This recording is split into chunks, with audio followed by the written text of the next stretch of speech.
6 months old, you go into the system. I did. Wow. So let's start there. Yeah. And first question I have is, what happened? I remember I got raped that night, like by an older man. With meth, how do you then go on to become addicted to it? Would you not naturally think that would kind of take you back to maybe that memory and that occasion? No, I stayed on the streets for probably a year. You're out on the streets fending for yourself. Yeah. Did you say sleeping in the public toilets? I did in Upper Hutt. 15. I started doing exchanges and Prostitution at 15. Yeah. Okay. I went to prison. Okay. I went to prison in 2009. So for a home invasion charge. When I was 4 months pregnant, he beat me quite badly, causing a hematoma. I woke up in hospital. There's a slim chance that your baby's going to survive. Christmas Eve, I had armed defenders come into my home. They took my baby away from me, and they ended up serving me with a whole heap of paperwork. My daughter was about 2 months old, saying, you've got a meth lab booked in here, they raided my home. I still smoked meth. One night, I actually was poisoned. I ended up having a heart attack that night, and I was hospitalised. Wow, like a recorded heart attack, that's what the hospital was said happened. Yeah. In 2020, when I won Mrs. Rotorua, so that was a huge part of my healing journey as well. Madi, Hale's friend, ended up blasting me all over her social media, saying that specific incident did not happen. Of course, I had it on video. You had it on video? I had it on video, and I just thought, what the fuck? Is this Madi or who, mate? This is both of them. I thought, fuck everything that I've been through. Sorry, the fuck? It was awful. It was my breaking point. I said to my partner, I was like, babe, I can't come home right now. You deserve better.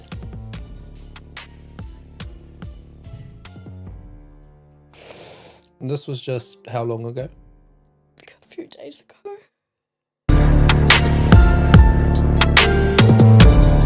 Where you from?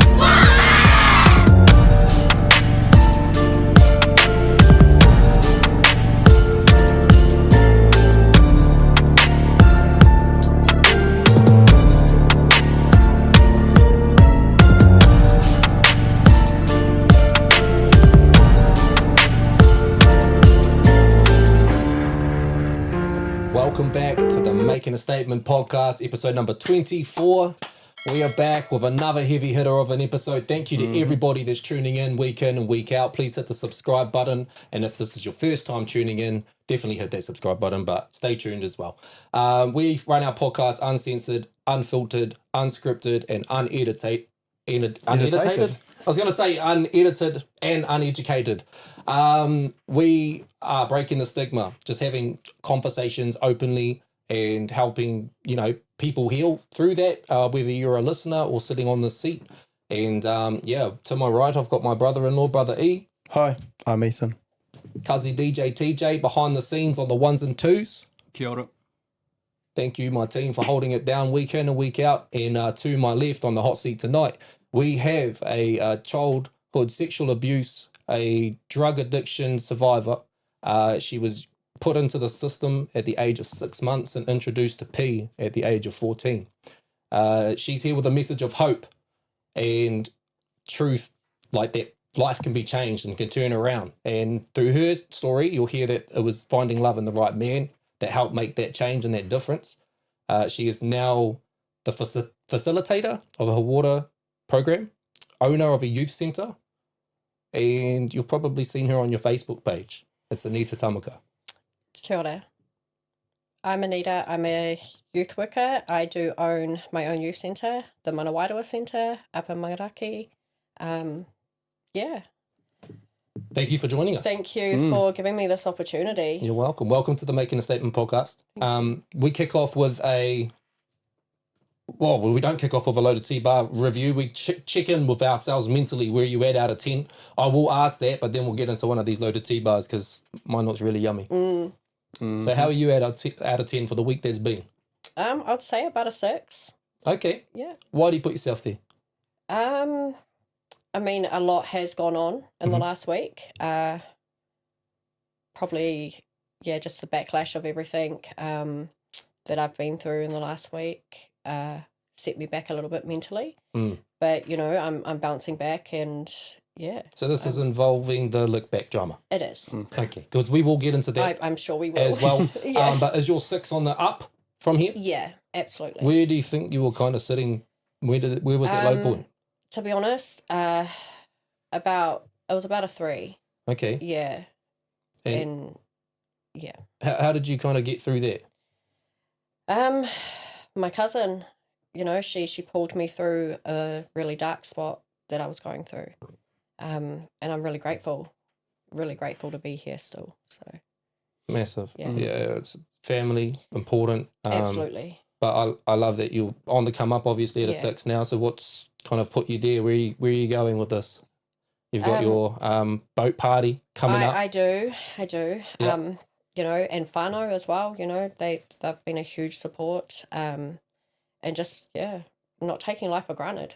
Massive. Absolutely. Yeah. I've got a lot of people that look up to me, and with my boat party, you know, I was going to pull out and cancel the whole thing until I had a few people say to me, no, we want to be there. Like, you're someone we look up to, and it kind of woke me the fuck up. So Massive. It's powerful having an impact on people, right? absolutely. And it's massive to have them be able to uplift you as well, because obviously you're making an impact on them, but they're also having a positive impact on you. Absolutely. So thank you. If you guys are out there supporting, shout out.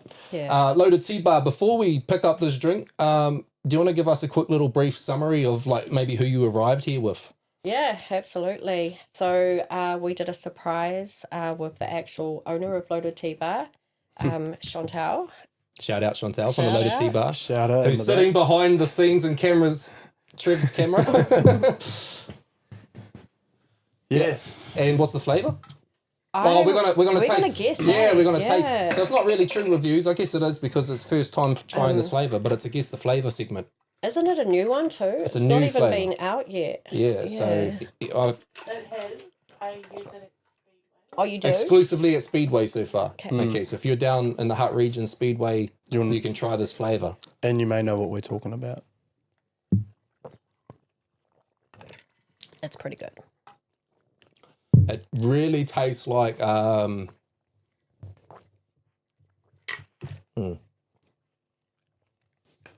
Mango, yay. No? it's definitely fruity. Like Like a punch. I know one of them's orange, but I Orange. can't remember the other one. maybe that's what I'm tasting. Orange. Wow. Who's sitting by? Yeah, it's definitely orange. Was it? I give up on the flavour. It's Come just on, too- give us a clue. Was it What's, passion is fruit? it orange? Is it orange? It definitely It tastes is like it's got orange. orange. Was it? Is it How many passion flavours? fruit? So this mix is going on my menu, and it's going to be called Rachel's Mix because one of my friends just loves it. Mhm.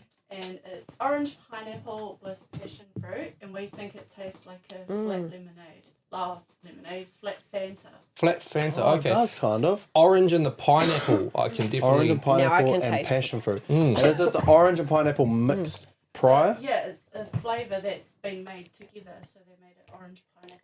Orange Okay. pineapple. Then I add the passion fruit. Okay. Ah. Well, I'm a fan. True Pine reviews. orange. True reviews. I'm gonna give it an 8. My one is an 8. I think that's an 8 out of 10.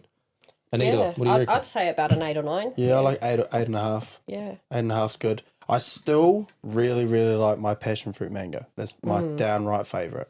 I think it might be Trev's as well. DJ TJ, what do you think and where do you rate it? It's up there. It's up there. So my favourite is the same as Ethan's, and then my second favourite is that pink lemonade one that you made, Oh, yeah. and then this would probably be third. Oh, yeah. So what's the number? Out of what? 10 now. Probably a 9. Oh, Nice. okay. No, that's yummy. Pretty consistent. That's good. Yeah, If you I guys like it. want to try Summary. Loaded T-Bar, hit their website and hit in the code Making a Statement to get a discount. Thank you for making it thank you. for us. Yeah. Like Thank you for the live and surprise. direct Loaded T-Bar in the flesh. Thank you. Welcome. So yeah, Anita, we do kick off, like I said, with the mental chicken. Cuzzy DJ TJ, where are you at out of 10? Okay, so I'd say I'm usually higher, but now I'm low. My week is so I'd say a 4. 4. Yeah. What's happened in your week? Okay, so where do we begin? So you know how It's only Tuesday. I know it's happening in these 2 days. So begin yesterday. Yeah. So you know how people say it comes and falls, like bad things comes and falls. No, it's 3s. Oh, whatever. Well, it came and falls. Oh, so okay. your shit ain't ending. Nah. Okay, so first we got to a site, and a little breakdown. Here's our driver and here's their driver, and we had our trailer in here, so I just basically walked over and jumped over their fence, and the lady came outside accusing me of stealing stuff out of her back lawn. She was like, I know your face, I know your camera. That didn't really put a dim on my day, but yeah. And then we were driving to Levin, and my fresh windscreen that I just got replaced on the van, boom, a rock hit it. A complete crack. Got it. Third thing is the radio started not working. So the radio just went meh. And then the fourth thing is when we were leaving site, the whole entire van wouldn't start. So it sounds like Wallace Roofing needs to buy you a brand new work ute. After they just bought Brother E's groceries this last week. They did. Nice. Shout out to Wallace Roofing. He won a prize. It was weird when you showed up with that bag of groceries. I was like, what the heck? It was weird when I got asked to do your groceries. Yeah. So Trev, you've seen better days. Oh wait, there's more. oh no. Okay, so you know how the van wouldn't start? I had to crash start it to get home, and then this morning I had to crash start it, and then I was driving to Palmy. Boom, the van just goes dead, breaks down, right on number 1's line, right where the rocket ship is, and then so I called my foreman, blah blah blah. He came and picked me up. So we're at site today, and I stepped, and the board underneath me broke. My foot went straight into a ceiling, and if you can see this, it's just a shit ton of bruising on here. I can see a bit of it, yeah. Yeah, and that obviously put a damp on my day. And Oh, so you fell through the roof? yeah, Oh, no. Through a client's roof? yep. Oh, no. Was it weak? How did that happen? The boards were like thin, Oh, yeah. and they just snapped in half. And then the third thing is I tripped over that the big camera. Oh, yeah. There'll be We bloopers might be able coming to out. put a clip of that in here somewhere. That sucks. Cuzzy Trev, that's all out the way now. You We're can live only and go direct, up from now. Making a Statement podcast. You got your 21st birthday next weekend. So let's go up and up with those mental health scores by next week, eh? Damn, that sucks. Yeah, Brother that's E, right. where you at?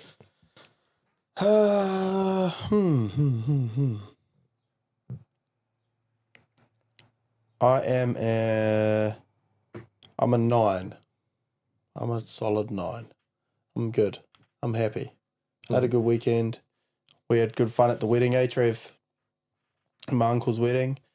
Did a speech. Didn't get nervous. Didn't get nervous? No. Not at all. No, I was a little bit nervous before I stood up, but Cameron was emceeing. I've known him since I was young, and no one was supposed to be doing speeches. They said, we don't want speeches. Campbell was just going to say a couple of words, and that was it. And then my uncle's son, who I basically class as a nephew, but he's my cousin, he was going to say something, but he disappeared. So then Cameron just was like, oh, yeah, and Campbell had finished, and he goes, and now I'm going to get Campbell's nephew up, Ethan, this way. And I was like, oh, shit, he wasn't serious. So then it kind of just threw me on the spot, like you do, and I just got up and talked. Nailed And I it. made him cry. Nailed I've it. never seen him cry in my whole entire life. Massive. So it was crazy. I don't know. It was good. And everyone kept coming up to me afterwards and saying that I did well. So, yeah. Well, it makes sense for a podcaster to be able to talk. And me Well, and Ethan, I wasn't good. and me and Ethan got drunk. Yeah, Did you? drunk. Yeah. Me and him both got drunk. Are you going to drink for my birthday then? I don't know, maybe. I didn't feel that hungover either. I drank quite a bit.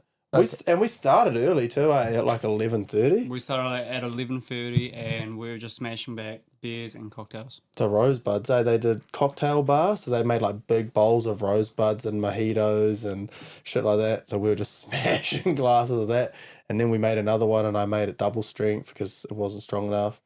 And yeah, I think I went to bed at like 2:00 in the morning. Okay. Woke up at like 8, and I was good. Drove home. Oh, well, we're gonna have to get drunk on my birthday. Maybe. Okay. It's kind of a one-off occasion, but yeah. Anyways, One off last moving week. But my birthday's coming up. The Saturday. 30th birthday. It's a milestone one, so we're celebrating it at Mahi tomorrow, which is quite cool, I guess. And tomorrow is my last day at Mahi because I've taken some time off work because we're going away camping this weekend, so I'm looking forward to that. We're going away with the whānau, and we've just gotten hard out into camping. Like last weekend, we just went camping. I think the weekend before that, we've been camping. And it's just freedom, mate. It's devices, they go off. Like I schedule my post, and then so like my followers and that think I'm active or whatever, but really I've got no service. So I'm loving it. Mahi's really busy. I'm gonna say an 8. If I didn't have this camping trip and this time off, I would probably be at like a 6 because of how busy and crazy hectic everything is right now, just in general in life and work and everything and podcasts. But it would be a solid 8 for me at the moment on the way to a 10 this weekend. Man. Where we celebrate together with a beersy. Okay. It's been a minute. I don't think we've had a beer together for like a couple of years. I can't remember the last I didn't time. drink all of last year, so it was definitely not 2025. But I can't remember. Cool. Well, anyways, Moving on. hot topic. Kazi DJ TJ will pull something from the box, and it's basically something that one of our guests have put in this jar. Anita, you'd know because you've just put something towards this for our future guests to open. But essentially, it's one word, a one-liner, a sentence, a topic, anything. It could be funny, it could be serious, and whatever it is, we'll talk about it. Cool. Again, we are uncensored, unfiltered, unscripted, and unedited. So please be wary that we do swear on this podcast. We do have a rangatahi jar, and with this, we are raising funds for the youth in our community. So last year, we sponsored a dance academy, as like a dance school for youth. We helped put funds towards their programs and that, and that was just raised through this. And that's what we're going to do this year is raise funds and put it somewhere. So if you've got an idea as to where we could put it, let us know. But I've got some money to put in here too. I was going to say, you need to put a purple one. You owe some. No, I do. But also the bro Connor from last week's episode, if you haven't seen it with the Palmy Creep Catcher, he actually call hard $40 towards the rangatahi jar as well. After the fact, he hit me up. He goes, bro, I loved it. I loved the space that you provided, and I love the concept of the jar. Can I donate to it? And so he sent $40, and I've just chucked an extra $10 in there as well from probably last week's episode of my swearing. So there's $50 added to the rangatahi jar. It's growing, it's building. Let us know where you think we should put it. Hot topic, Kazi DJ TJ. That was my first time donating to the jar as well. Oh, you put in? Yeah, how much? I saw the $5 in there. Yeah, nice. I put $5 because I haven't sworn that much. So. You don't get that much mic time. If you'd had a whole podcast, I'm sure you'll swear a bit. Yeah. Okay. He just chimes in just to go, fuck. And that's $1. Oh, shit. Oh, wait, no. Nah, shit's not a swear word. Oh, shit. Personal jinx. I accidentally did Hey. it on me. Don't be saying that back there. Okay. The difference of raising kids to watching kids. Ooh. Okay. So you're talking about like devices, I guess. Well, I'm going to start with that one. We haven't had devices in our household since my gran passed away. Like her final words on her deathbed to me were, kids these days don't even know how to play with toys. And that was the last thing she ever said in this whole world and that whole life of hers. And so that just made such a massive impact in the way that I think and, what we're doing with our children. So we haven't had devices in terms of their tablets and their iPads and stuff like that. We get Xbox, we allow it if like their room's clean and they've done XYZ and it's between this time. So we've really limited all the devices and that. And what we're trying to do now is like get them into like music or something like that. So for like that extra time, give them their guitars and their keyboards and and gardening, bro. So I've planted veggie gardens and Chasiah helps me in the morning and the afternoon to water the gardens. So just things like that. I feel like those are crucial aspects of raising children. I think discipline and morals and that is a big part of raising children. If you're ignoring them, you can't instill what they need for their future, knowledge, taking that time to help them learn, not just allow it to be the school's job. I think that's a big one. I don't know. What do you guys think? Yeah, that sums it up pretty well. I mean, I was thinking the same thing. Devices, it's hard, you know. I struggle with my 10-year-old son. He now has a limited gaming time. You know, and I was that parent that would put my babies in front of devices. And the impact that has, it's not nice. So yeah, we've restricted in our whare, you know, the timing, like in the weekends, like after 12 o'clock, you're allowed 1 hour. But yeah, it is important. It's important. Yeah, creating those rules around them. Absolutely, And the discipline there. like you said though, it is really convenient as an adult. And there is times where like, and this is what I've liked to do with it. Like, for example, Saturdays for me is almost like my day working at home. I work a 6-day week, and Saturdays I edit the podcast for Sunday night, and it takes a long time. It's a lot of mahi. And so that Saturday morning block, you know, I'll always try and get like Warrior out of the house and take him for a walk, or take him to the park, or take him somewhere, do something with him. We've got a tradition actually every Sunday that we try and go and take flowers and put them on a grave that my uncle used to take. Oh, nice. Like, and he didn't know her. She drowned in the Manawatu River in like the 1800s, but he just said that her family wouldn't be here anymore. So I'll you know, he carried that tradition on. And so I've tried to start instilling that in my kids, and we do that. But there's definitely time periods where it's like, okay, I'm going to chuck a movie on, because I need that hour and a half window where I can go and do what I need to do. Or, you know, time to play outside. It's not necessarily me out there playing with them. They're having some time outside to themselves, and that's so I can do what I need to do. So, I mean, there is the aspect of convenience, but it's like when you would take advantage of that, eh? Like if you're setting your kids up to watch whatever or play whatever, and you're on your phone, or whatever might be your secondary, you know, habit. You could be doing drugs, people watching porn, you know. People do some crazy shit instead of parenting their kids. Absolutely, yeah, it's pretty full.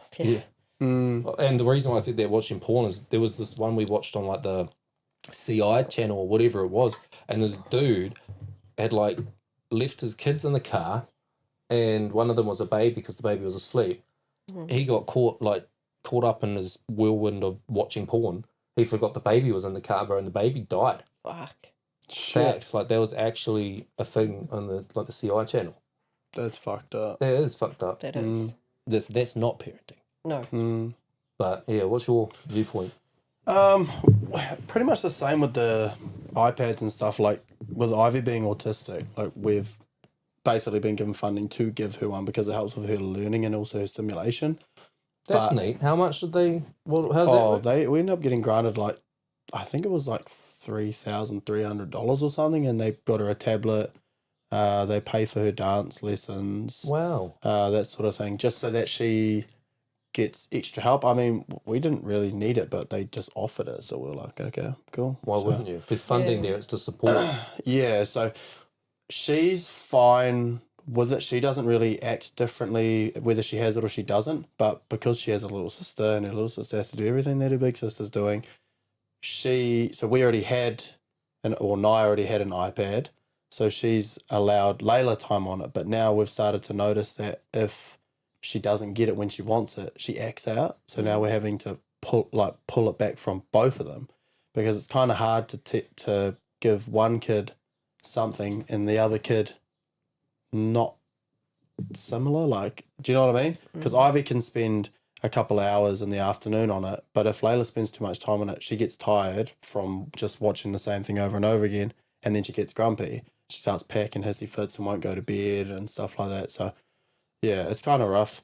We definitely went for a stage of the whole Cocomelon stuff like that was on the TV, and then we just obviously heard all the bad shit about it, so we stopped letting them watch YouTube. They don't watch YouTube anymore. What's the bad shit with Cocomelon? I think it's real bad for your brain development, from what I've heard. But there's a few shows that are pretty Blippy? bad. Blippy? I don't know about Blippy, but he's like an acided out motherfucker. So, he's buzzy ass, that guy. Yeah. He's out of it, I hate him. He's such a weirdo. He's too Mickey. Too much. He's just weird. Like, it's just out of a fella. But yeah, so we've stopped doing that now. The kids actually play quite well. And I think they're actually at the right age as well, where they play well together. and they're more into like doing the colouring and the playing the games and playing hide and seek and stuff. So yeah, it's quite good. But definitely like it's good to see the amount of people that are talking about parenting versus like watching or whatever. It definitely opens your eyes up if you are slightly not parenting as much as you should be, which is good. So like we definitely changed a lot of things in our household to make sure that we were more hands-on, even though we already thought that we were super hands-on. Yeah, well, I think you're super hands-on. Yeah, It's awesome well, when we you are. take the kids out to the park. And Yeah, everything. yeah. We do. Like I tend to do that. Like I got home today and the first thing I did was we grabbed a ball and we sat out on the new concrete and bounced the ball to each other and stuff. Just that little time there. But like, as you say, we're busy. I work a long day and then I get home and then we do this sort of stuff and then also, you know, keeping the house clean, and we have a young fella, so yeah, just kind of balance. the life There's no such life thing. gets kind of taken away from you every day. You don't realize it, and then until you're in bed and you're like, man, I wish I spent more time with the kids. So Yeah. I try and remind myself as soon as I walk through the door to give them a little bit of time. So yeah, that's my perspective. Massive. And that's the beauty of the hot topic. Did that one have a name on it? No. Okay, so what we have done is, unfortunately, in 2025, we didn't get anybody's names on them. But going forward, and from yourself, you know, including, we're popping the names on the back of the hot topic papers so that we can shout out the previous episode and the person who put that in the box as well. Cool. But yeah, Anita, I did go, you sent us a massive email. It was huge. And I thank you so much for being so open right from the jump. And I was like, wow, this is a podcast. This is a mean episode. Like, I can't wait to sit down and have a chat with you. And I'm going to be honest, I didn't want to consume it all. I want to hear it from you as, you know, direct. Yeah. So I definitely seen pieces of the puzzle, but I'm looking forward to just having you share your story with us. Thank you. Right from the kind of beginning, that get-go, I mentioned it briefly in the intro, 6 months old, you go into the system. I did. Wow. So let's start there. Yeah. And first question I have is, you know, what happened? So my parents were both heavily addicted to drugs and alcohol. They obviously weren't in the right frame of minds to be looking after children. I got taken from them, put into care. And yeah, it was, I think when I was one, I remember getting this when I got kicked out of care. I remember getting this big yellow folder and reading like my whole life from like 6 months old to like 14 when I got kicked out of care. And I think it was when I was about 1 year old, I returned back into my parents' care, my biological parents' care. And I think my father used to just beat my mother a lot. And I got removed, from their care again. There were police involved, I'm imagining? Yeah, I believe so. I stayed in a foster home probably for a couple of months, I think, and then back into their care again. And I think that went on for about, 5 years of my life, back and forth. And it wasn't until I was about 5, and I was in a foster home with my little sister, who was born, and I think she was about 1 at the time. Yeah, and we were in a foster home. They chose to have her, and I got removed from that care, from that foster family, and shipped off to somewhere else. Growing up in foster care was awful. Like, I felt like I was moving from home to home to home. My little brother and my sister, my parents ended up having another child, who got removed at birth. Right. They're just like, we're not even giving you a chance. Not even giving you the You're chance. already fucked up. Yeah, pretty much. So my sister, she ended up finding a loving family, which was, I'm so happy for her. And my little brother did too. For myself, I wasn't as fortunate. I got shipped around the whole of the North Island. Can I ask a question on that? Absolutely. Is that what causes the being shipped around? Like, is it not settling in, or I is it? believe so. Like, Yeah, Oh, yeah. I believe I probably wasn't the most, how do I put it, like well-behaved child. Mhm. I was really defiant. I didn't understand a lot back then. I was like 5 years old, I think, like when I was moving from home to home. Yeah, it was not a nice thing to go through. Yeah. So you at that stage obviously knew that the people that you were with weren't your parents. Yeah, So I guess that already automatically instills sort of like a I don't belong here sort Yeah, of absolutely. mentality. And Yeah. then as soon as you're going from the next place to the next place, you're going to feel even worse and even worse and even worse every single time because you're just Yeah. going to feel more like you don't belong wherever Yeah. you're going. I think, there was a couple of homes I remember just staying there for like 2 nights, sometimes like a week, and I'd be like, oh, okay, where are we off to now? Like, and it was up until about 14 years old, I ended up getting kicked out of care. There was no more homes for me to go to. It's like oranga Like, tamariki had had enough. It was, oranga tamariki. I still think to this day, like, I've got so many questions, like so many, like, things that are unanswered on why and how this has even happened. They kicked me out at 14. I was terrified. Like, I was like, what the fuck do I do now? Like, I literally took those homes for granted. Looking back, I could have had a whole different life layout. Did you have, what was like the defiance? Like, what were the actions? What were you doing? I think, just being so unsettled, just not wanting to be there, having that crave to be with my birth parents. I wasn't listening. I would run away. I didn't like being where I was. I didn't feel like I belonged there. And I was just always wanting to go back to my birth parents. Okay. Yeah. So your time going back and forth into your birth parents' care, were you like mistreated? I know that you said that he's assaulted her, etc. Was any like abuse to yourself, etc.? In oranga tamariki care? No, in your parents' care. In my parents' care? There were some things that I had read in this folder. As a young baby, apparently I was. I haven't processed, like, that's something that I haven't actually processed and touched base with myself. But yeah, like, reading some of these things in that folder was pretty intense. Yeah. Do you still have the folder? I don't. I burnt it. Did you get rid of it? Yeah. I did. I lost it one day and I burnt it, and I regret doing so. I still want to reach out to, like, oranga tamariki or to somewhere where I can, still get these answers that are not answered. Like, The file would still belong somewhere too, It eh? Like, would. they would It still would have have that on to. record. yeah.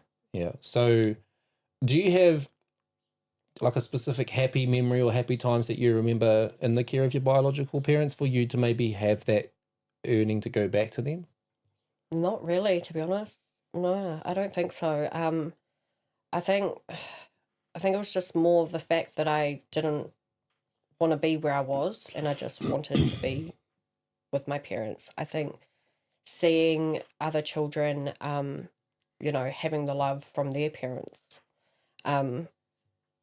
was something that I wanted. I knew that these people weren't my parents. Some of the homes that I was in weren't nice. I remember one home that I was in, and the lady had an anorexic daughter, and she didn't eat her dinner. She wasn't eating her dinner, and I remember one night, this memory sticks with me. I wasn't hungry, and I said to this lady, I said, I'm not hungry, I can't eat this. I think I was about 11, and I vomited. She forced me to eat my own dinner, like, that I had puked up. Oh. Like, it was fucking feral. Like, looking back, I'm like, how the fuck?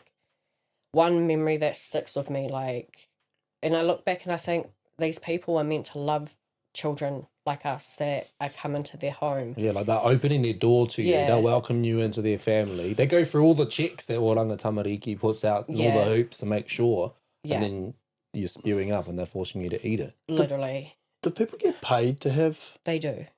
Yeah. Do you reckon people do it to get paid? Like, there'd have to be believe so. There there'd has to have be to be some people people. out there that probably get paid to do it, eh? Like Yeah. they're using it as an incentive rather than like, I want to give this child a life or raise them. Yeah. Yeah. As hard as it is to say, I mean, it probably does happen. I guarantee it does happen. Yeah, there was quite a few homes that just, I look back now and think, what the fuck? Like, yeah. What other negative experiences did you have during those times? I remember just before I got kicked out of Oranga Tamariki's care, I went and hung out with quite a older crowd, and I remember I got raped that night, like by an older man. Yeah, it was not nice. I remember coming home, just crying in the shower for like probably an hour until it was cold. And the lady that I was staying with, she's banging on the door. She's like, "Hurry up, you're using all the fucking hot water." Like, and that was it. Like, I left. That was my start of, my being homeless, like me being homeless. So this happened around the time frame of you moving, like, well, I guess Oranga Tamariki removing you from their system. Yeah, pretty much. Like, they had enough. There was no more homes for me to, I lost it at the lady. I'm a 14-year-old, what I'd just gone through. Like, I was thinking, fuck you. Like, like, not that they knew what I had. I was going to say, did you tell them? No. So then, yeah, I guess. They didn't know what I had gone through. I ran away. I stayed on the streets for probably a year, like couch surfing. I stayed in the upper hut toilets for probably about 2 months. It was pretty rough. I was pretty fucking terrified, like a 14-year-old living that kind of life. Yeah. How I don't want to like re-traumatize you in any means, but like, how did the version of events lead to you being in that situation? I wanted to have some kind of, I guess, sense of belonging. Like, I knew this girl that I was friends with this girl, and we went to a party. Much older people, and yeah, I just ended up having drugs that night. Yeah, I think it was the first time I ever tried meth. So, yeah. And that was your first relationship with the drug? It was.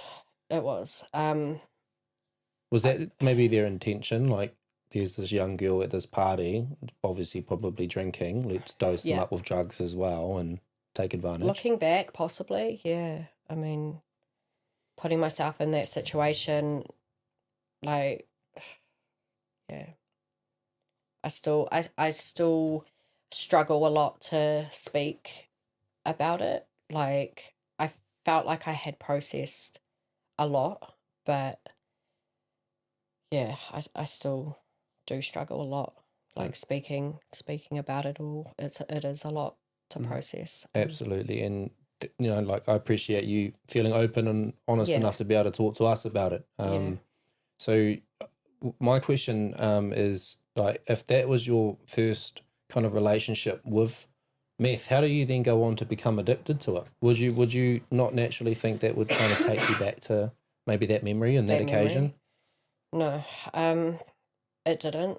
I just got caught up with the wrong crowds, I think. Again, I still think that sense of belonging was, inside me, wanting to just fit in and have that sense of belonging. And I met some people that took me in that were meth smokers, and I thought, oh, fuck, I'm not living on the street anymore. Like, why not just live this lifestyle? And yeah. Had you opened up to anybody about what had happened to you that night? I have a few people back then? back then. Yes. So you did have people that you trusted, and you did have some support There was system outside of the Oranga Tamariki homes? there was a couple of people that I did speak to about what had happened. Do you still have family in your life at all at this point in life? I do. I have my cousin who is actually here at the moment. Kia ora. Massive part of my life. She's literally the rock of my family. Shout out your cousin. Yeah, literally. So, because first thing I think is obviously like people in the best of times and the best of mind frames go through something traumatic such as what you've gone through. Yeah. And they quite often can't even open up to their own parents, Yeah. So I feel like how lost you would have been not being able to, you like you said, you're going through the system home to home, something traumatic happens to you, this lady's screaming at you to get out of the shower. Yeah. By no means do I think that's probably someone that you trust to confide in and talk to about this situation. So it's crazy that you're then, going from there, you're out on the streets fending for yourself. Yeah. Did you say sleeping in the public toilets? I did in Upper Hutt. Those ones that have that automatic lock. I Yeah. remember Is waking that by up. the old movie theatre? I think Down in the car park? down the little alleyway by a tattoo shop. Yeah. I Yeah. know what you're talking about. Yeah. Yeah. So I stayed there for a bit. And when they used to deliver like milk and like random Outside the bakeries bakeries and stuff. Yeah. I would take those like just to survive pretty much. I stayed there for 2 months, literally living in those toilets at nighttime. They would open like a lot as well, so I'd wake up like sorry. So yeah, it was hard. It was really hard.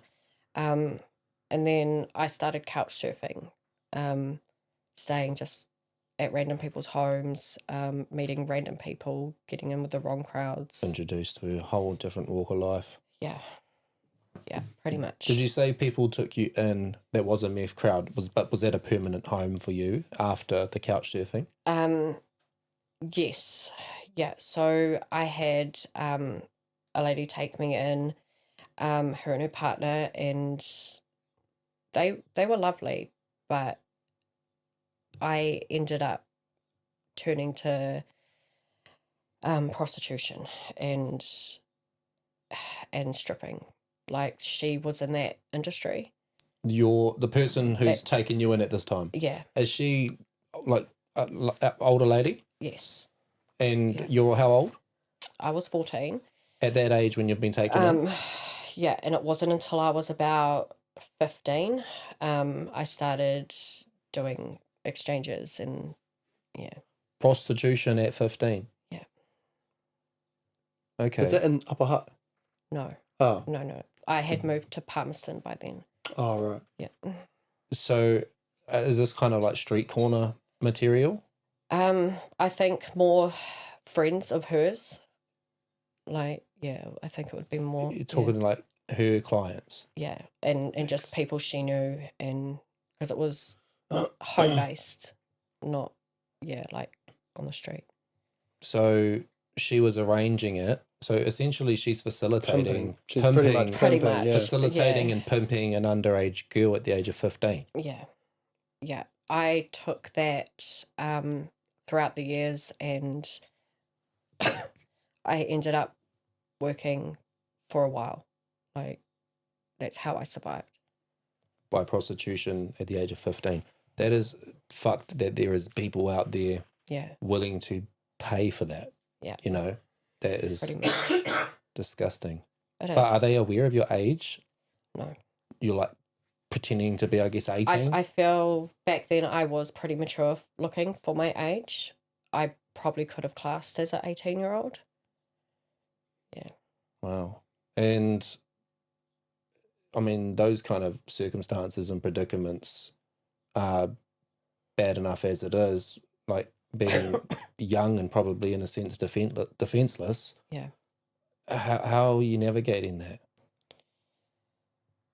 To be honest, it's pretty hard still to, look back at how I was surviving. Sorry. Yeah. I guess you also probably thought you got to do what you got to do. You've Yeah. been through what you've just been through, sleeping in the toilets and that sort of thing. So Yeah. I guess doing that, you're like, oh, well, I'm making some money. This is just what I've got to do. Yeah. It's in your mind, especially being in that home as well, where Yeah. it's probably classed as a normal thing for you to do. It did become normal. It literally became a point in my life where I thought it was cool. I thought I was cool. I was getting nice things. I was... Do you mind me asking how much you were getting paid for that at that age? I think it was, gosh, probably 100, maybe 150. Were they taking some off the top as well? She was, yeah. Yeah. Yeah, so that's different. That's Definitely pimping. pimping. Yeah. Were you aware at that time, like that's what the model was that you were under? I think to a point I was. I think, but I didn't really care. Yeah, it's At like the it's time, money. it was, yeah. Did you come across any dangerous encounters during those times? Yeah. What? There was a lot of times. You know, looking back, I'm thinking, holy shit. Clients that were really, you know, aggressive. There were clients that didn't pay me. Yeah. Did you have any means of like protection? Like Yeah. someone protecting you sort of Oh, thing? sorry. I thought you meant... and that. Yeah, absolutely, yeah. And that, yeah. And Um, that. But like in regards to the people like not paying and stuff like that, No. like there was no way to get that back. So if someone caught wind of that, then it could just be a consistent thing essentially. It was just literally me and her. Yeah. Like, Right. yeah. Were the cops ever involved in those situations? No. So just how did it end? I guess how did you have to move away from the house, or like what's happened for you to move away from that? I went on my own. I ended up just doing my own thing. Like, In the same lane. pretty much. So what does that Yeah. look like? You getting your own house? I did when I hit 18. Yeah. I got my own place. And I just continued on that lifestyle. Did you kind of just keep the people that you or like your I would say clients, and No. then or did you just go out and just By then, I was able to work like at a... at a club, strip club or yeah. something? Yeah, a brothel. Yeah. Was it in Palmy? There was one in Palmy. Oh yeah. Yeah. Of Roxanne's? It was called Candies back then, I Oh. think. Okay.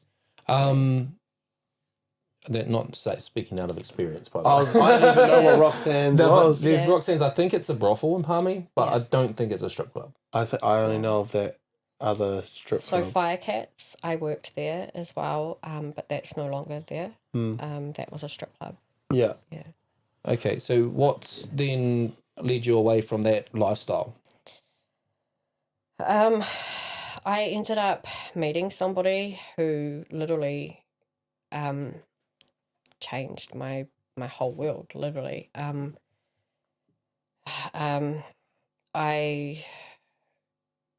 That's probably, I'll probably get to that part after, actually.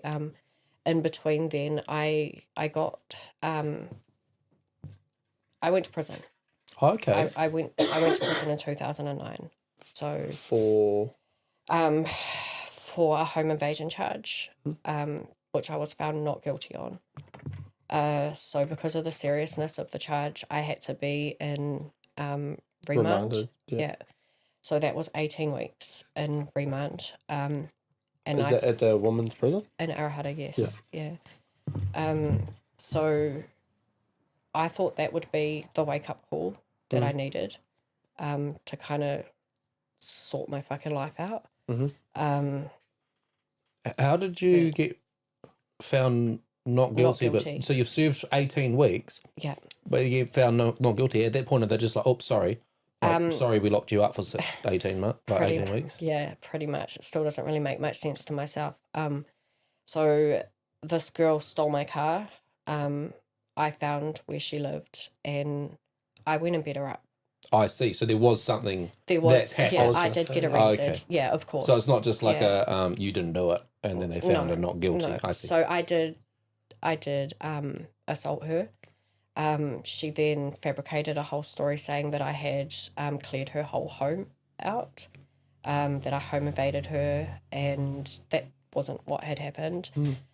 I remember standing in the dock, and I swore at the judge, and I said to him, I was like, this is a whole bunch of bullshit. Like, pissed him off because he said remanded in custody, back up at 2:15, and I was like, what the fuck? What is even going on? Like, the charge that I'm going up on is ridiculous. I just bet this girl up, and What sentence were you looking at? home invasion. Time. I think it was about a 8-year sentence. Shit. Yeah. So So you at this point going, shit, I'm going to be put away for that. I was fucking terrified. Yeah. Thinking I didn't do this. Like, I didn't do this. I bet her up. And the fact that you would have gone straight in and said, you've already just admitted to a crime, but a different crime. They should have been like, oh, well, she wouldn't like, if she's going to lie, she'd be like, no, I didn't do it at all. Yeah. But the fact that you went in there and said, no, I didn't was break into a house, I angry. just bashed the shit. I did. I said she stole my fucking car. Like, I bet her up, and that was literally what had happened. Did you get a lesser charge? So not guilty on the home invasion, but guilty on something else? Is that what happened? Assault. Time served. Okay.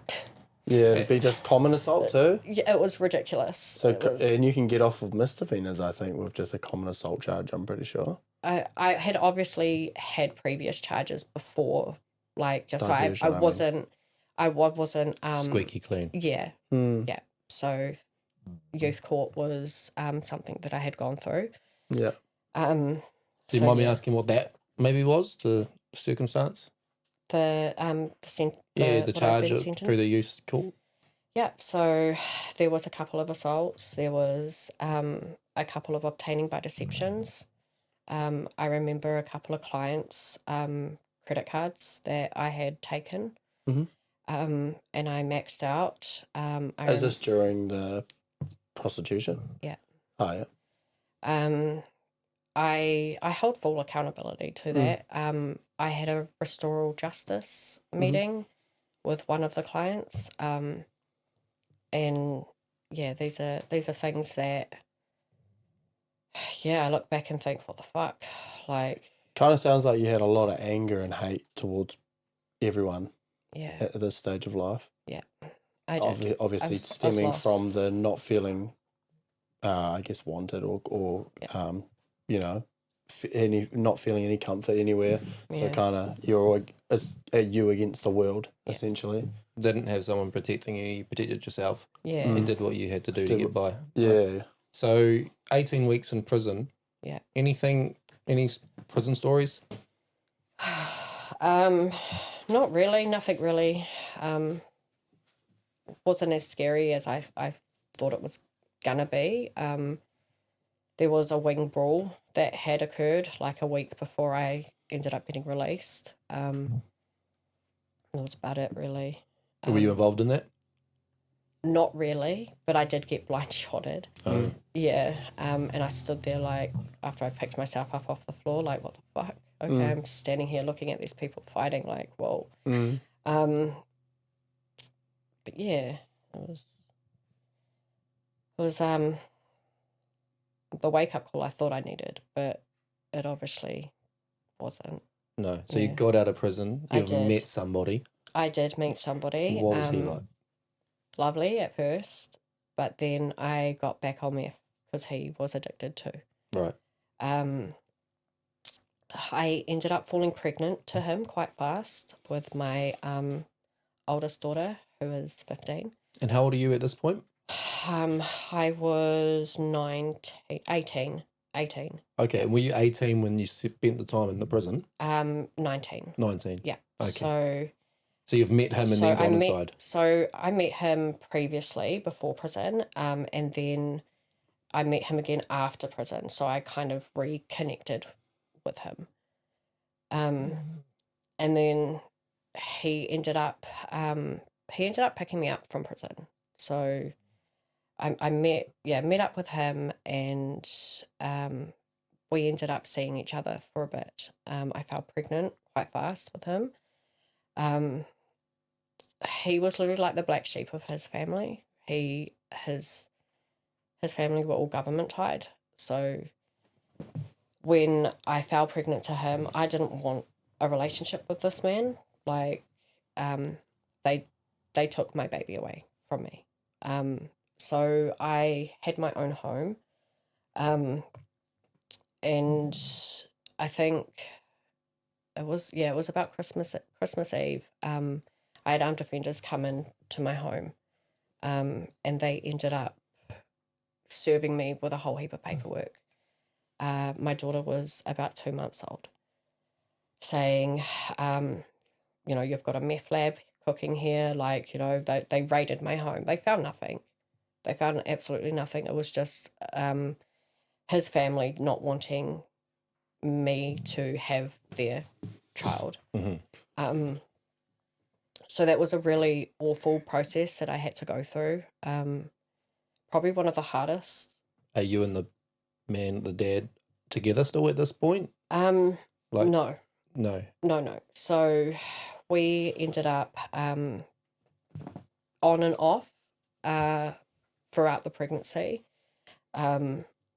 And then I didn't want a relationship with this man. He was still using. And yeah, I just didn't want to be with someone like that. I wanted a better life for my daughter. Did he bring you back to drugs? I brought myself back to drugs, but he was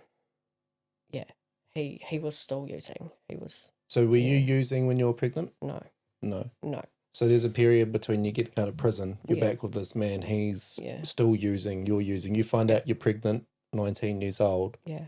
You are on and off with him, but you kind of be like, I don't want to be in this environment. I want to create a better life. Absolutely. That's pretty much what it was. And he just wouldn't. He wouldn't give up the drugs. So I left. I left, got my own house. I was really proud of myself, It was actually in Foxton in Ladies Mile. Oh, really? Yeah. Small world. Yeah. Welcome back to Foxton. Literally. So wow. it was, I stayed there. And it was probably 2 months, 3 months in of being there, and defenders came in, and I was like, what the fuck is going on? They served a whole heap of paperwork on me.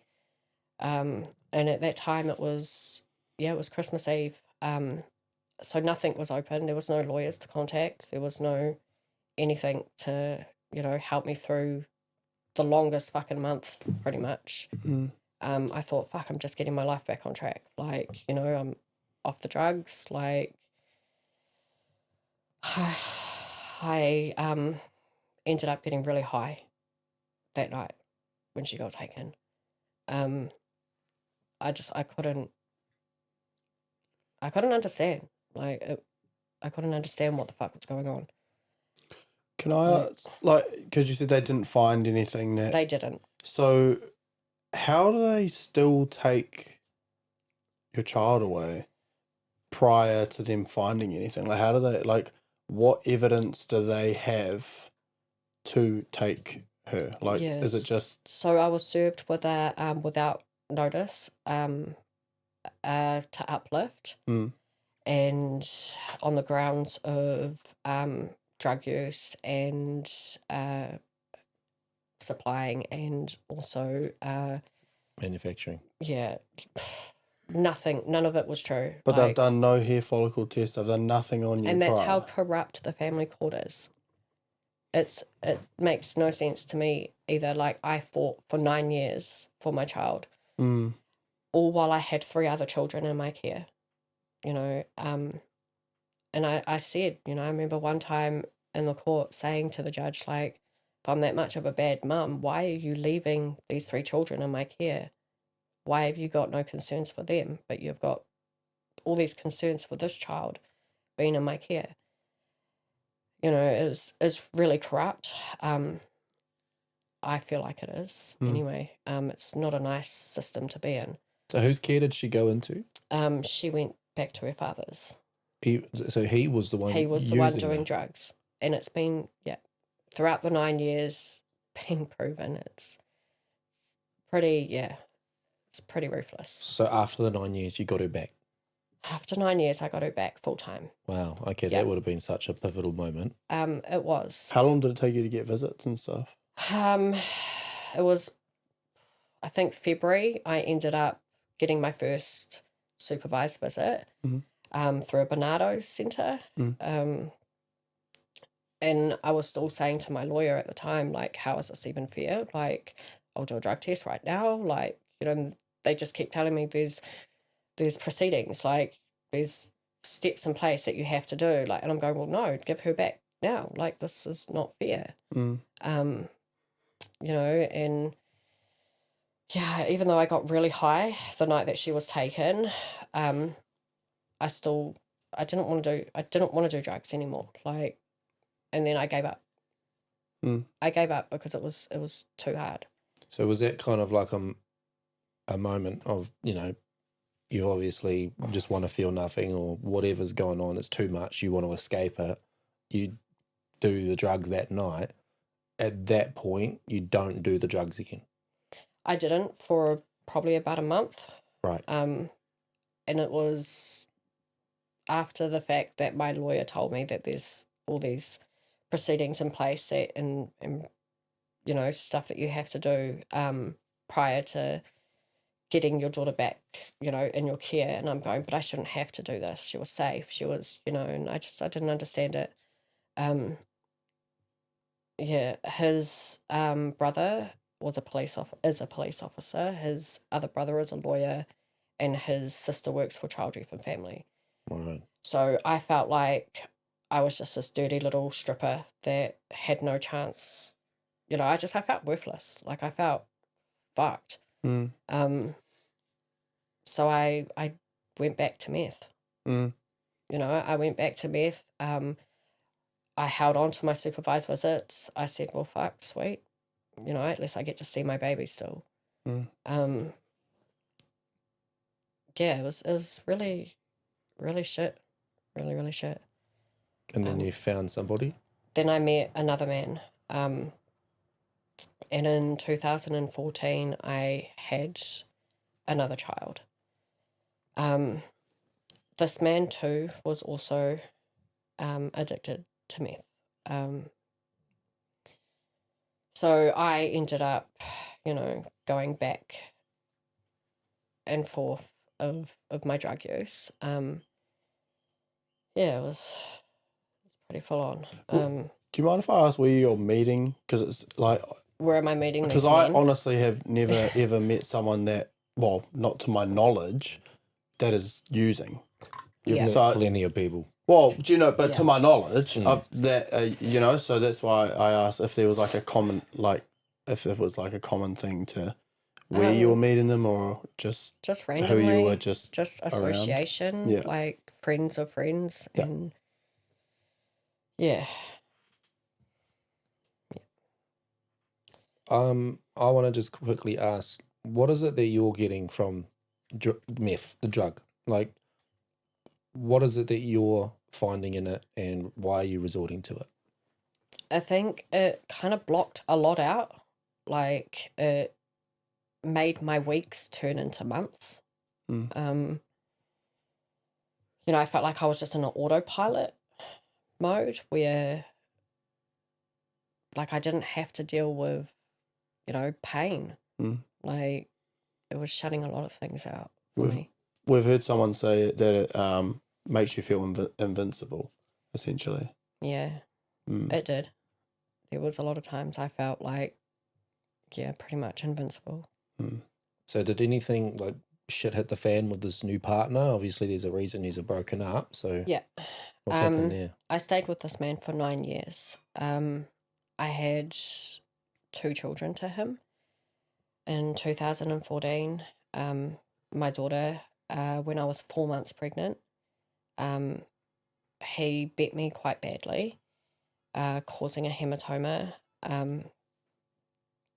And I woke up in hospital. So the nurse said to me, look, you know, there's a slim chance that your baby's going to survive. And, you know, the placenta growing over the, you know, your baby growing over the placenta or the hematoma So it was something like that anyway. And all I could worry about at the time was, where's my partner, and just it grosses me out to even think like that now. Mm. But yeah, I was like, where is he? He had been arrested. Mm. He did jail time for it. And Was there then someone else around that witnessed it? There was, yeah. And they've called the police, or they've intervened? They've What's happening? intervened. They've called the police. Yeah. So it could have even been worse, I guess, Yeah, had that not been stopped. Yeah. I stood by this man and I took him back. After his sentence. Yeah. I then fell pregnant again in 2015 to him. And I thought I didn't want this life anymore. I had been with him for a long time, for about 9 years. And within those 9 years he was beating me quite badly. I thought, him beating me while I was pregnant with my daughter Nevaeh would be the final straw, but it wasn't. What is it that makes you go back in a situation like that? Do you think he's going to change? Is it there's some form of forgiveness? Is it, there's make-up sex involved and it's just the life you're living? What's happening in those moments? Honestly, I think it was more like I wanted to hold my family together. Mm. I wanted a family so badly. I really wanted to hold my family together. I wanted my daughter to have a father. I wanted myself to just have a family unit. I guess also what you went through as a child, you didn't want your children to go through not having parents and stuff as well. No. Were you going through concerns that his aggressive behavior was going to be, taken to the kids? Were you thinking like that in advance? No. It never crossed my mind. I didn't actually think of those dangers back then. I think because I was still smoking meth as well. I didn't really think a lot. Kind of numbing your emotion as well. Pretty much. Mm. In 2014, I had my son. So I think my daughter was about 5 months old. And yeah, I literally thought, fuck, this has got to be a better lifestyle for us. And he was the reason, my son was the reason, I couldn't do it anymore. It was the final straw. It was the hardest thing to walk away from. Mm. How did you walk away? How did you get away and stay away? I came home one night and he had destroyed the house. Holes everywhere. He took a hammer to the walls. A couple of windows, cut up all my clothes, and I came home with the kids what the fuck? I was like, I can't do this. I can't do this anymore.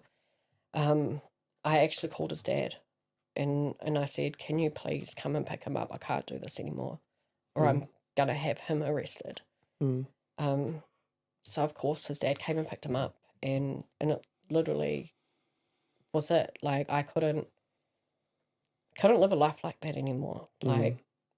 My kids needed a better lifestyle.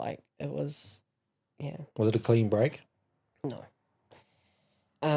He tried to come back and I tried to go back a couple of times. But it didn't really happen. It didn't, I would reach out and message him and say I'd miss him. I want my family back. And then he would start getting aggressive and being like, well, fuck, look what you've done to us. This is what you've done to us. So that was nah, Anita, wake the fuck up. You can't be doing this. So it would stop. Yeah. Pretty shit. I think it was when my son was about 7 months, about 7 months old. I started really looking into like getting on a healing journey, getting into I think I went to the women's refuge. They helped me with some tools and to heal. It wasn't, I think it was about when my son was 7 months. And then just after a year old, I met somebody else. So Your son's just over a year old, yeah, and you've met someone else. I did. Is this a good relationship or one that's gone sour? It was a good one. Shout out to the really- Loaded T-Bar. Yeah, I could probably try mouth.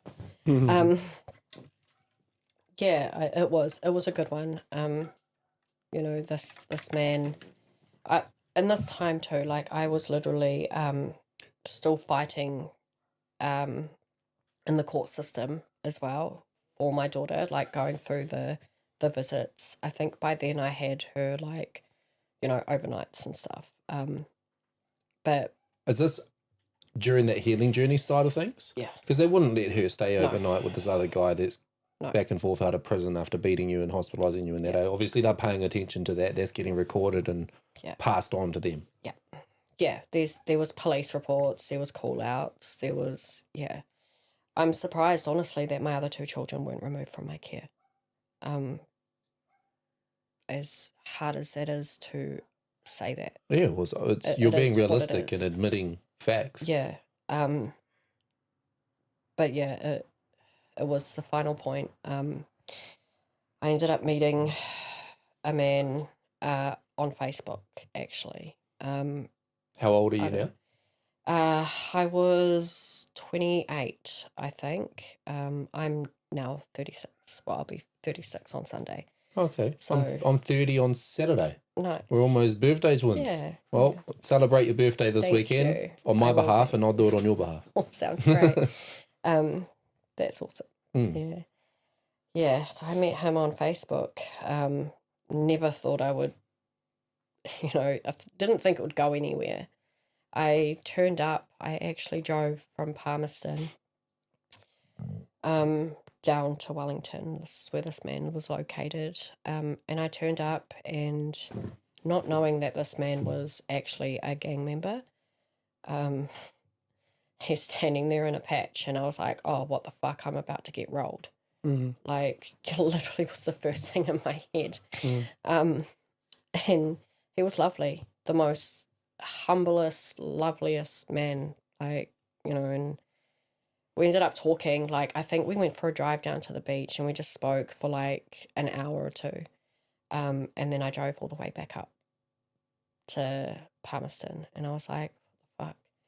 And we got to talking, and then I think about 5 months into our relationship of talking, he moved in quite fast. He didn't do drugs. I was still doing drugs. He didn't do them at all. I remember in sorry. I remember in my garage one time I was with a couple of people and he was inside. He was inside, not even fucking having a clue that I was going to have a bowl. I'm high and I go back inside and he's like, what the fuck? It's like, have you been smoking? And I was like, yeah, I have. I couldn't hide it from him. It wasn't stupid. Is a bowl meth? A bowl, yeah, Oh, okay. yeah. I think I'm not aware, so yeah. I know that. I don't depends even by know where if it's they called a call it bong, that so I these didn't know what a days, to be bowl honest. was. But back then, yeah. Yeah. And then, yeah, he was like, no, you can't do this. This enough. He ended up moving out. He didn't want a bar of it. And I was like, wow, what the fuck? He ended up moving out. And of course I didn't stop. I still smoked meth. And one night I actually was poisoned That was March the 23rd, 2018. You were poisoned. Yeah, by this group of people that was making a batch of meth Mm. with acetone, and it wasn't good. It was a bad batch of meth. Like, was it intentional? I don't believe it was intentional. Was it like a form of cutting it almost? I think so. Right. Yeah. I watched some drug shows, so I kind of know. He doesn't know what a bowl is, but let's cut Well, I that don't meth with watch- some fucking poison. I don't know about that, but I just know about them cutting it up. Right, Or chop okay. or whatever it is to make it Yeah. go further or something like that. Yeah. And I remember standing up after having a pipe, and I stood up, and I remember feeling like I was falling, like when I went to go stand up and reaching for the sliding door in my garage, like to go, back inside. And my kids weren't inside. They were at my biological parents' home at the time. I had got in contact with my biological parents at that point. And I remember ringing them, screaming to them, saying that something's wrong. And I heard these people in my garage laughing, going, "Oh, it's fucked her up." And I was like, what the fuck? I ended up having a heart attack that night, and I was hospitalized. Wow. Shit. Like a recorded heart attack. Like Yeah. that's what the hospital was said happened. Yeah. Yeah. Shit. So my biological father got a hold of my partner, who had moved out. Mhm. He came up from Wellington, and my father ended up throwing these people out, saying you're freeloading, you're just fucking my daughter over. I think my dad ended up beating one of them up, my biological father. And yeah, I went to hospital. I remember waking up that next morning, and I was crying. I was like, fuck, what the fuck, you know? It was probably one of the most scariest things. What was it like? I thought I was going to fucking die. Is it You painful basically do It was. in your chest, or it did you feel it in was, the arm, like what people say? No, I felt it in my chest, and I passed out. I actually passed out, after calling my dad. Did anyone else smoke the same stuff and No. have? Oh, so no one else No. did. So I thought it was really strange, but of course, I'm like, oh, fuck, whatever, you're giving me a free pipe, and I always used to say, after you. And they were like, no, you first. And I'm like, oh, fuck, whatever, cool, sweet as. Like being an addict and Yeah. stuff, obviously, Yeah. you're just like, sweet, I'll have the hit. Yeah, literally. Yeah, and then And it happened straight when I away? got- straight away, I started coughing really badly. And I thought, what the fuck? And I couldn't really breathe properly. And when I went to go stand up, I felt like I was low-key spinning out. And I felt like I was going to fall. I took a step. I fucking remember it so vividly too. I took a step forward, grabbed onto the sliding door to open it up, and I just kind of wandered into my home. I said to my dad on the phone, fuck, something's wrong. Something's fucking wrong. You need to get here, please. And he took me to the hospital. I had passed out, and yeah, they recorded that I had a heart attack. So March 24th, 2018 was the last, the day I woke up sober. So it's like a So- meth-induced heart attack, but it was laced meth, or Acetone. yeah. Yeah. There was obviously talks going around, because we lived in such a small area, the town that we were living in at the time, everyone was talking about it. So we obviously found out what had happened. And it terrified me. that was literally the one thing that stopped me smoking meth. And it haven't touched it since? I've not touched it. That was the last time. since. Yeah.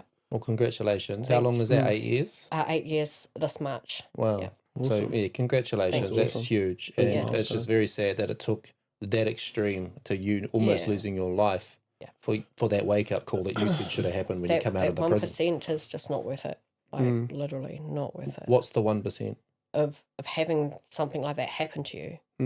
Is You that know, like the chance? Is that like there's always that chance that, you know, that you don't know 1% what the product chance. is? Yeah. It's like they do drug testing at festivals because they're just like promoting the fact that you don't actually know what the fuck you're Yeah. indulging in. And It's always in the news about bad batches of drugs and stuff like that. Wasn't Yeah. bar All over the salts like a place. crazy ass? I think there was a thing going around recently with bar salts. Yeah. the And latest it, one as MDMA well. pill overseas. MDMA Wow. at a festival or something, wasn't it in Sydney or something?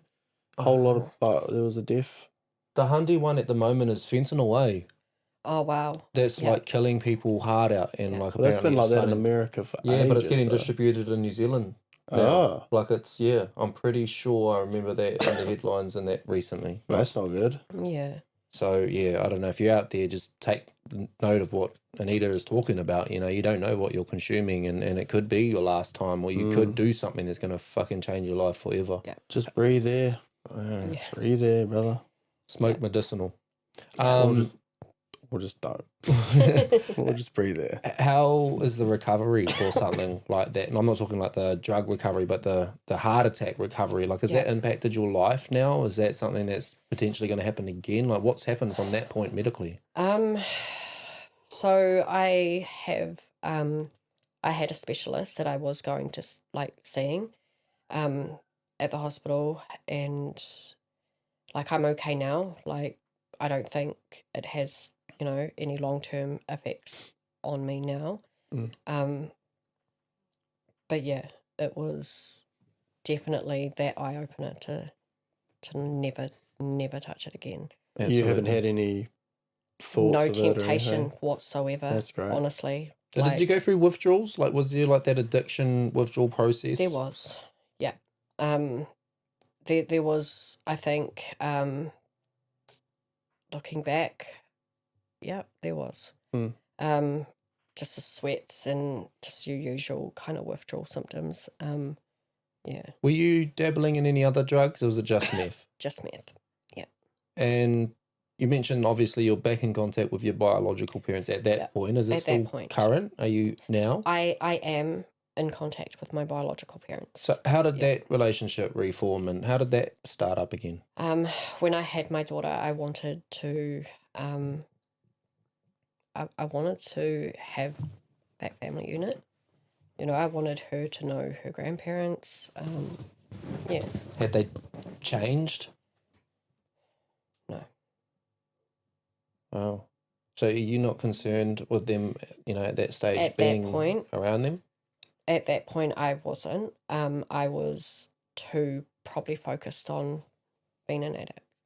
It's crazy that they could be in such a toxic relationship and continue those patterns Yeah. for so So long, because you're long. talking about before you're even born. You've Yeah. gone through this whole life and nightmare of a experience through this and that, and you've found your sense and changed your pathways, created this healing journey because of rock bottom. Essentially, you almost died. Yeah. It's crazy to think that your parents who lost you as a child were doing XYZ and probably still doing it. Yeah. Yeah. Yeah, you'd think, you know, over years you'd come to your senses, but Are you in contact with your sister and brother that ended up Yes. in foster care? I am. That's like healthy relationships, and Very, you guys like very catch up and healthy. everything. Oh, cool. Yeah. My little sister's actually getting married at the end of February. Well, shout out to your little awesome. sister. Shout Yeah, out. so really Congratulations. proud of her. Yeah, and everything she's achieved. And my little brother actually, he stays in Woodville. So Oh, massive. Yeah. It's crazy. Like, you know, you reflected at the start, you're like, you know, I went through the system and this was my experience, but what you are grateful for is that they've gone to homes that looked after them Absolutely. and they didn't have the experience that you had. So yeah, I'm glad to hear that there is Yeah. some family unit there. Your recovery journey now, I guess you're decided this healing has to start. yeah, You're absolutely. put in this position where you've almost lost your life. What's happened with the people that were involved that night? Have you seen them again since? Has there been communications? Have you asked them what the fuck? Yeah. So I have been in contact with the guy that actually made it. He is actually in prison for other charges. Nothing to do with me, but yeah, obviously the life he was living was going to lead him there. Yeah. So did you ever have any kind of like inkling that it was plotted? I do feel like it was. Would there be a reason? I think like I don't know, maybe malicious mindset of this person. Like, yeah. Okay. So your partner that had left you didn't want to be around you because of the drugs. He's come back and helped on that night. Yeah. Are you guys then reconnected going forward? Yeah, we have. I actually legally married him. Yeah. Oh, congratulations to you as well. Yeah, thanks. So when was that? How long after? So that would have been a couple months after he had come back. Yeah. So what's that all look like? Is it your life is now on the up and up? He's obviously not wanting any piece of that. You're giving that up. You guys come back together. Yeah, married. He helped me a lot. He has a huge whānau, who supported me throughout a lot of things. You know, showed me a whole different lifestyle, and showed my kids a whole different love. You know, I think my son was 1 and my daughter was just over 2. So, when we, you know, started dating, and he has stuck by them to this day, even though he's not their biological father, he's their father. You know, and to this day he parents them. Shout out to him and any other man out there that is filling those shoes. It is a big responsibility. It's a big thing to step up to that plate because, you know, both him and I have done the same thing. We have children that aren't ours. It's a lot, but it's a commitment. And I love that if you go back to when you've met him, you go, oh, I thought he was going to roll me. He's in a gang patch. But then it's almost a judge the book by the cover moment, right? Because he hasn't even been doing drugs and it's him that's kind of helped you he on this new changed life. my whole world. Literally he showed me a love that I had never been, you know, shown. He gave me that family that I was craving for. Yeah. You know, it didn't work with this man and myself. We did end up splitting up, but it wasn't on bad terms. Like it was, So you guys got a divorce? So we are still legally married. You know, I think eventually we may divorce, but can I use the toilet? Oh my God. You can. We can. Chantal, come and sit in for a moment. I was like, oh my God, I really need to pee. Go pee. We are unedited, so we'll just carry on talking. But sorry, team. That's all good. Okay. the loaded teas do that to you. Yeah, though. I was like, holy shit. When you're drinking a drink and you're hydrating, it comes out somewhere. Chantal, did you want to just pop in for a moment, say hi? Are you sure? I'm sure. The day will come. I'm doing well actually. I'm surprised. I've drunk quite a bit, and I'm rolling. Gee, I didn't eat, and I feel like I can hear my tummy rumbling in the. I did hear it. I actually heard it. Looked over at Trev because I thought Trev farted. Your tummy rumbling. Yeah. You thought Trev farted. I thought Trev farted, and I looked over there, and I was like, "What the heck was that noise?"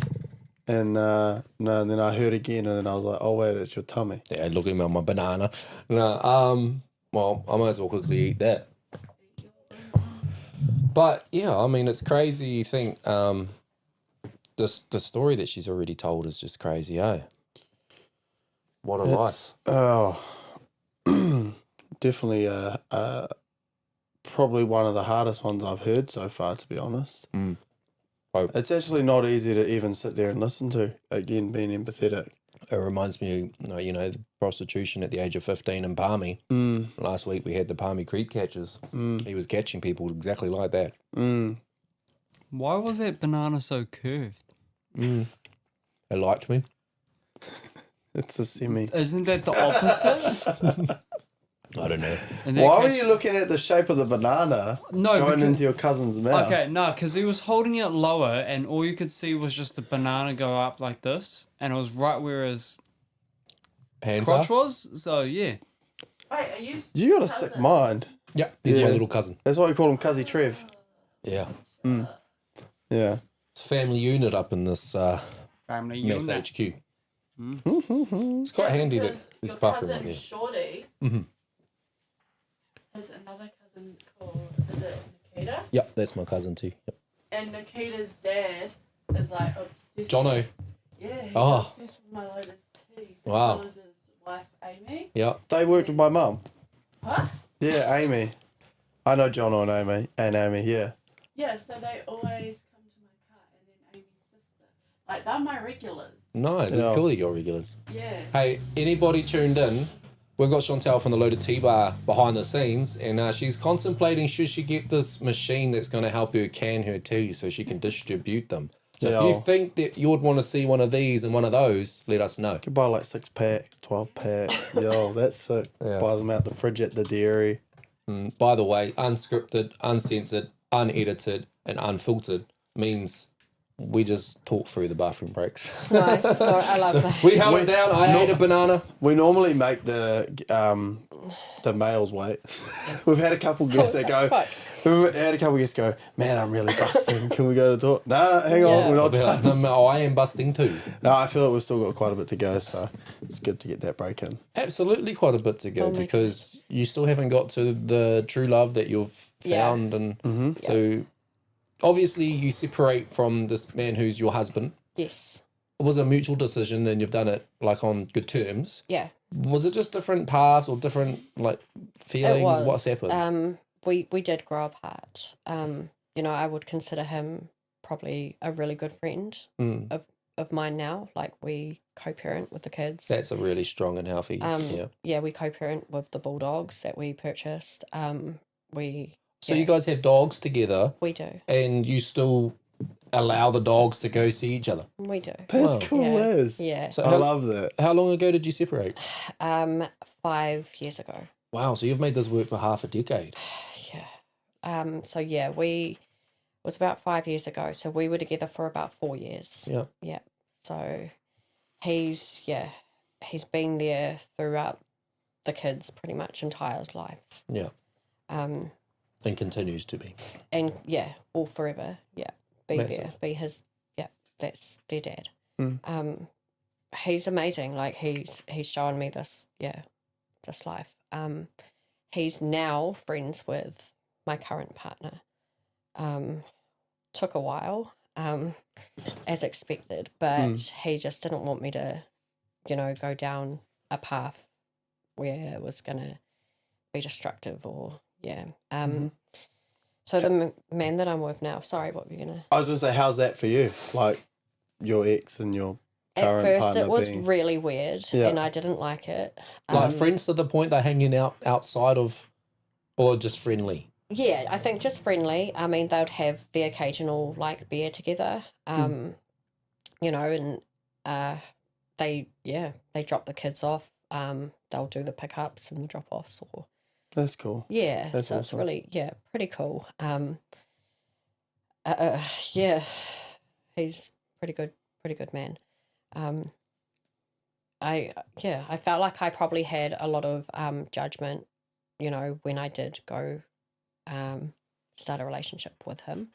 But he ended up being probably the best thing that happened to my kids and myself, through that part of our lives.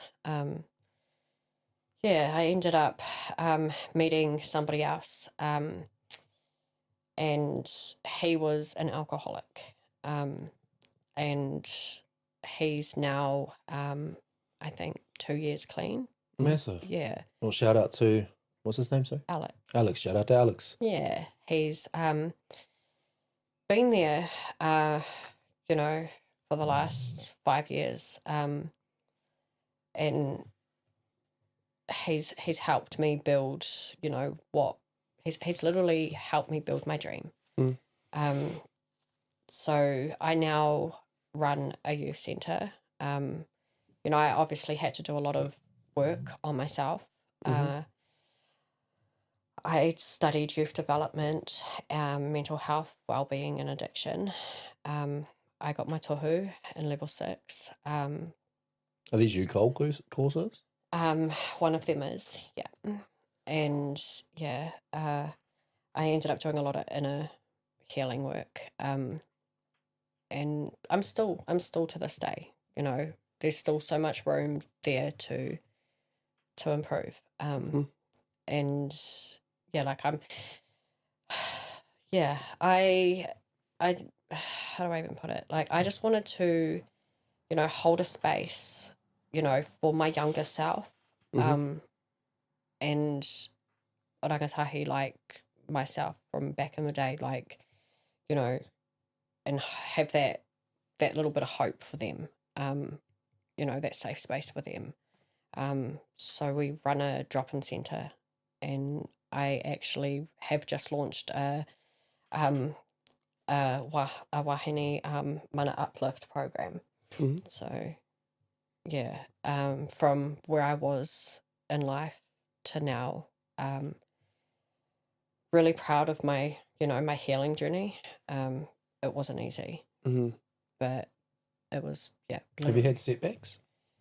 Yep. A lot of people didn't want to see me open up a youth centre, especially in the community that I am in, sorry. Where is this, sorry? In Magaraki, in Wellington. Up on the hill. Yeah. Yeah. You know, there was a lot of talk going around that I was a gang member's wife, that, you know, I shouldn't be opening a youth centre. Yeah, there was a lot of online discussion of, you know, my past being brought up. Obviously, these people weren't aware that, you know, I had done quite a lot of work on myself. They were just judging you based off hearsay or Based off- past. I was gonna say the stigmas around gangs as well, and considering there's a lot of gang members out there that do so much for the communities. So much good, yeah. Like, it's just, again, stigmas. Yeah. Are you kind of portraying in the social media scene at this stage, or is this before you're even kind of in that world? It was probably the start of it. Yeah, and then I built my platform on social media by doing what I am doing now. I did have a little bit of a platform in 2020 when I won Mrs. Rotorua. So that was a huge part of my healing journey as well, and some of the inner work that I did on myself. What's Mrs. Rotorua? So what is that? Sorry. So it's a pageant up Oh, in up in Rotorua. So I actually lived up there for a couple of years. What time frame? So that was with the gang member husband. So I lived up there. We moved from Palmerston after I got out of hospital. So So what year around about? that would have been 2019, 2000. Yeah, I think about 2019. Oh, okay. Yeah. I lived up in Rotorua for a few years myself. Yeah. I think I moved out of there like 2018 though. But I was thinking, holy shit, we like lived in Foxton at the same time and lived in Rotorua That's at the so same random. time. Yeah, it's random how paths, you know, cross. Do you know the backyard up there? No. Off the back end of the swimming pools, it's a campground and accommodation complex. Is that out Orfata way? No, where the aquatic centre is. Oh, no. I used to manage that Nice. like some years ago. Yeah. I love that city. It's such a Rotorua's beautiful nice. home. Like it's my like a home away from home. Yeah. I want to make it my home again one day. Yeah. Yeah, it's like the balance between city and town, nature, like urban and city, Yeah, nature it is and beautiful. rural and still, you know, people and social. I don't know, I love it up there. Yeah. Okay, so your not your husband, sorry, your partner, your man that you're with now, Yeah. he's helped you accomplish what you've said was like this dream. Yeah. How has he done that? What's happened? So financially, you know, like I don't want to make like my youth centre about money or anything, but it is hard financially when you don't have funding, or you're not government funded or, you know, a charity. So his wages, like he works his ass off, literally funds my dream. Yeah. So you're not getting support. No, there's no financial backing, no grants, no. No, Not yet. not yet. Is Yeah. it just Put it like out you're there. in the Yes, process Yeah, of no, put trying it to into the that. world. secure yeah. that stuff? Yes, we are. We definitely explore those avenues. How long Yeah. ago did you open? A year ago. And what kind of costings go into what you do? So we spend about 1,200 a week. Wow. What's That's that on? hectic. Where's that So money going? obviously rent, you know, the rent, the power, the food boxes that we do. We do kai boxes every Sunday. Mm. You know, and just activities and tools that we provide for the youth centre. So Do you take donations for the kai We- boxes and stuff? we would. Yeah. Yeah. I mean, we're open to that. Because We'll I know. make it work. Sorry. Yeah. No, go. I was gonna say, I know some people have like a drop box where people Yeah. can like drop off cans of food and stuff like Yeah. that. So that Mm. could be a good help. If you do, let us Yeah, know and I'll put Absolutely. the plug out there for you. That's So- awesome. Thank yeah. you. Is there any income in any means in that space? There's not. So what's kind of the target, I guess, audience of it? Like who's coming and using those facilities? So we get all the kids from Mangaraki after school come in. We get, you know, like on a Saturday, just kids in the community. There's also a lot of people on the Sunday that we've opened it up to that come in and just have a kōrero with us and a meal. We provide, you know, like a pot of like boil up or curried sausages or something Nice. for them to like contain a home. Mhm. Yeah. Do you worry of people taking advantage of that? I mean, it's obviously so beautiful the giving nature of it, but I mean, there's a lot of money that's going into that out of pocket. Yeah. Is there people taking advantage of that? Like, how do you facilitate that? You know, I have an open heart about it. Like I literally just think to myself, well, they must be in need. Like, you know, most people I do have a little stalk on their socials or whatnot, and you know, because we do have lists of people that message in, and you know, they're like, oh, can we be considered for the kai box this week? And I'm like, we've actually got 5 people this week, you know, but absolutely next week you can be on the list. You know, that's of course, you know, after I've had a little look on their socials or, you know, Kind of like a seen- background check. kind of, Just to yeah. see, I yeah. don't want to be judging or anything, but you know, if I see you like you're on the piss on, you know, and you're yeah, like I don't want to. If you got like, money every for day, alcohol, Totally like, makes If sense. you got money for Yeah. alcohol, you can buy Yeah. your own kai box essentially. Yeah, literally, I see your socials uploading like on the piss every single day. Then I'm sorry, there's probably going to be other people that are going to absolutely need this more than you do. Totally. Facts. Yeah, So, what about the wahine program? yeah, the Wahine Mana Uplifting, uplift. yeah. So this is based on lived experiences. You know, and also the tohu that I have in mental health, wellbeing, and addictions. So although it's lived experience, there is a little bit of textbook behind it as well to help me help these other women. I honestly didn't think it would pop off as well as it did. So we have 3 courses now. So over the next so 12 weeks after this first 6 weeks. So it's a 6-week program for 6 wahine that come in, and they're just going to have some tools available to them. We're going to be discussing a few topics, and yeah. Is that like a paid program? No. Is this funded in any means? No. So again, it's just you giving your time and your energy, your background. Yeah. So what with the program? What's kind of like at the end of the program? What are we expecting or hoping for these? Wahine? That these wahine get some tools, you know, to help them cope with certain situations. You know, a red flag, green flag, you know, awareness in relationships, and yeah, just a lot of tools to help uplift their mana. So, And are these like the people that are kind of on board with these programs, people that have kind of been in similar circumstances to yourself, like maybe still in them and trying to find a way out? Yes. Well, that's massive. There's life changing. So Yeah. shout out to you for Thanks. putting that energy into what you do. Yeah. A little bit more about your current man. Obviously, he's Yeah. been an alcoholic for He a was, couple of years. He's now for when you met him, but now a couple of years sober. What's the journey between yourself and him? Yeah, so when we first got together, he was drinking a lot. I didn't see it as an issue at first. And a lot of people would say to me, "Oh, that's Alec, that's the hut bum of, Lower Hutt." And I The was, what? Hut bum.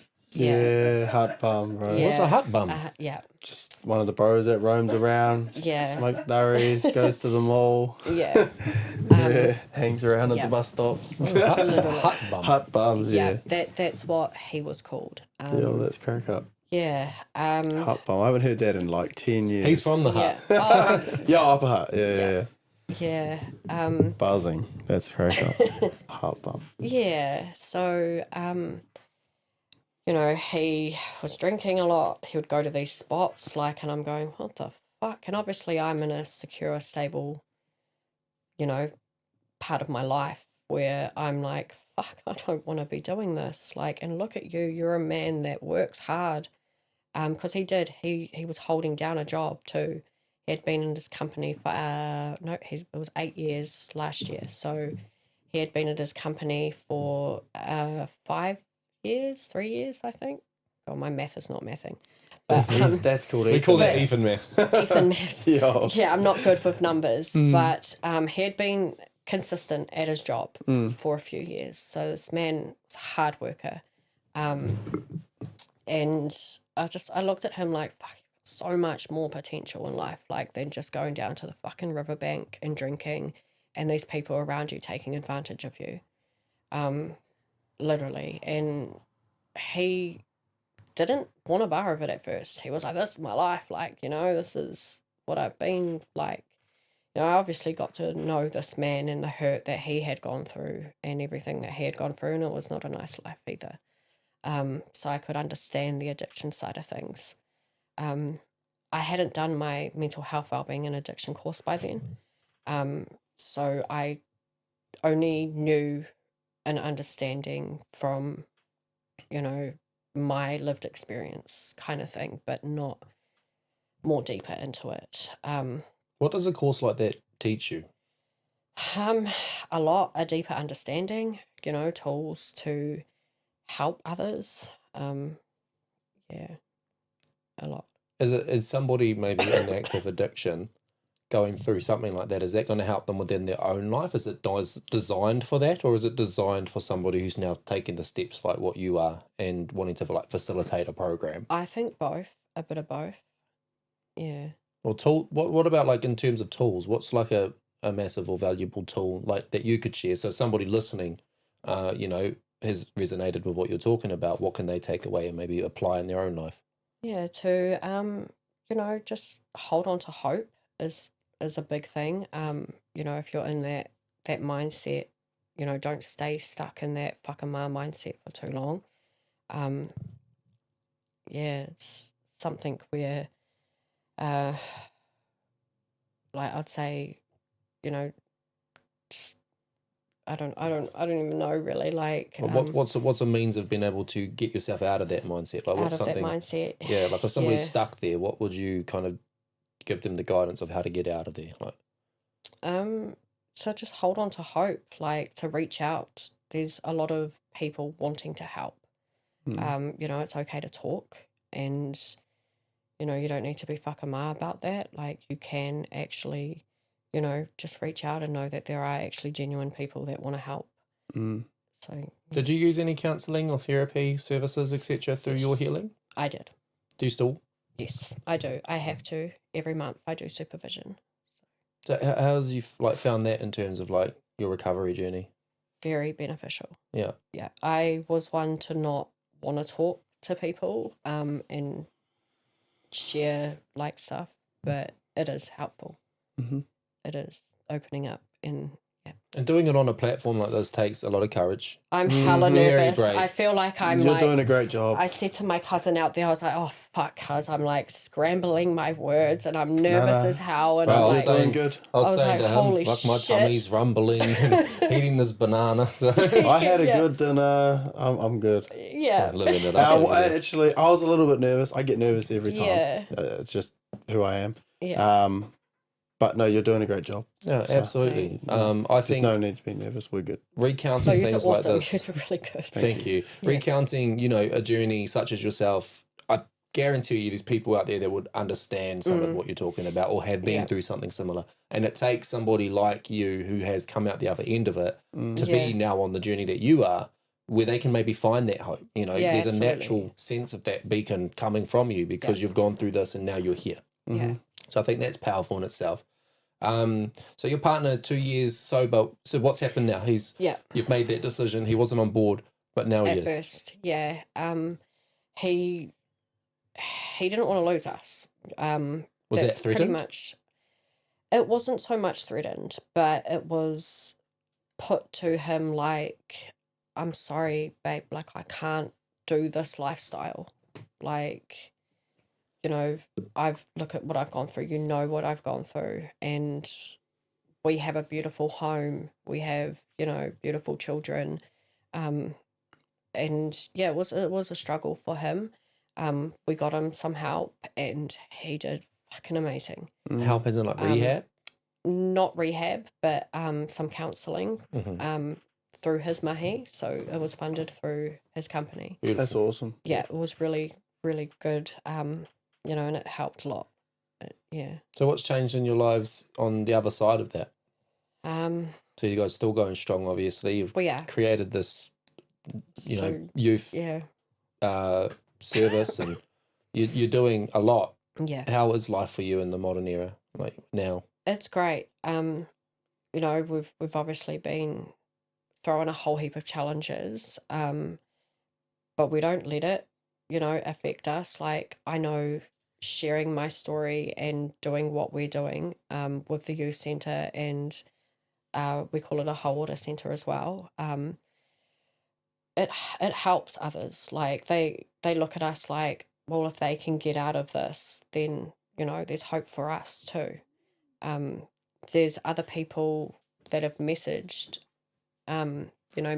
through and said to me, "Yous are such a fucking inspiration to us." Like, and that's what keeps us going. Yeah. As people that look at us like we are inspiring them, but really like they freaking inspire us like to keep going. That's facts. Because I mean, that's like this morning, got this Yeah. big, mean, massive message of support for what we do on our Yeah, podcast. yous And are I copied and incredible. pasted it and sent it to the boys in the chat. Yeah. And I was like, this is why we do it. Yeah, And it's seeing those come in more frequently and, Yeah. when people actually take that time. Because when you're in the world of I've got customer service background throughout my mahi and that. And when you're in the world of customer service, people that have a great experience barely ever acknowledge it or tell you. There's not Yeah. that feedback or that effort or time taken. But then if it's a negative experience, of course, everybody jumps on that bandwagon and anybody's soon to write up a review or tell the next person how shit something was. But it's yeah. rarer for them to do it when it's, something positive. So shout out to those that do reach out and share your messages of support and, are seeing what we're trying to do.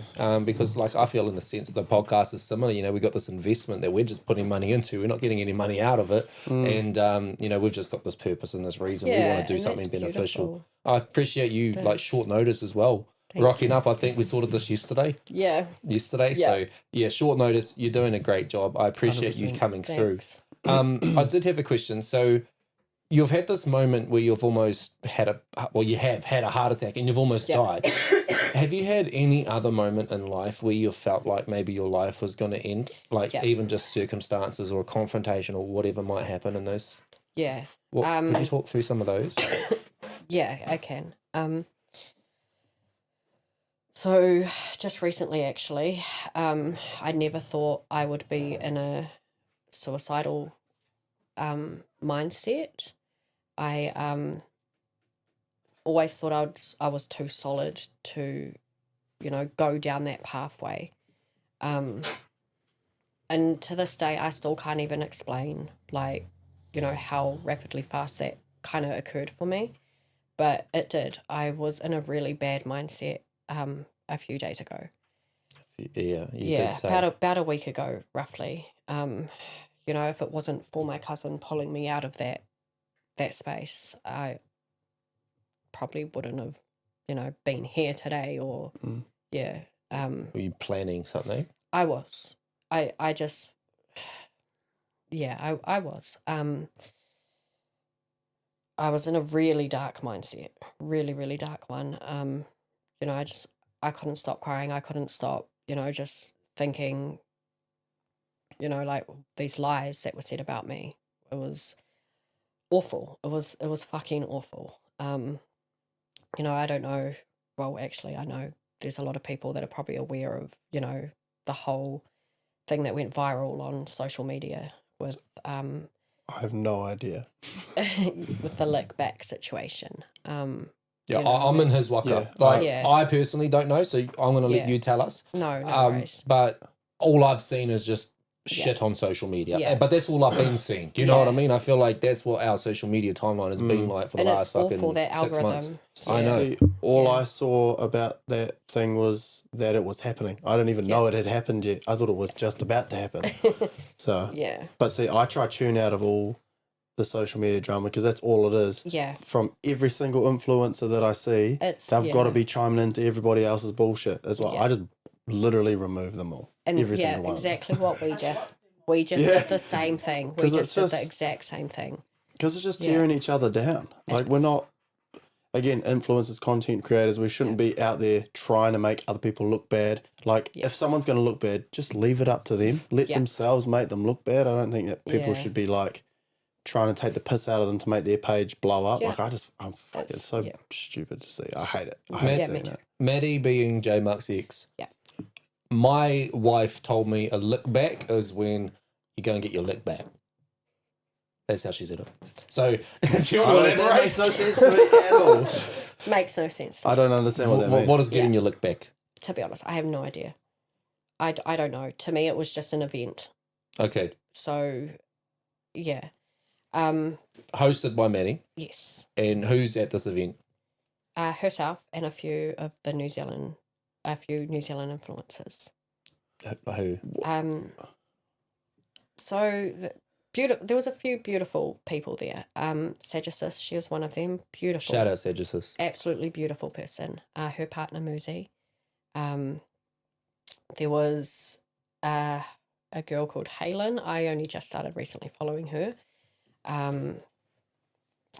There was who else was there? There was Jasmine. She's beautiful. She's absolutely beautiful. There was looking at my cousin like, help me out here. Like, Bonds Creations. Yep, she's another beautiful wahine. There was quite a few beautiful people there. Did you guys know Maddie personally?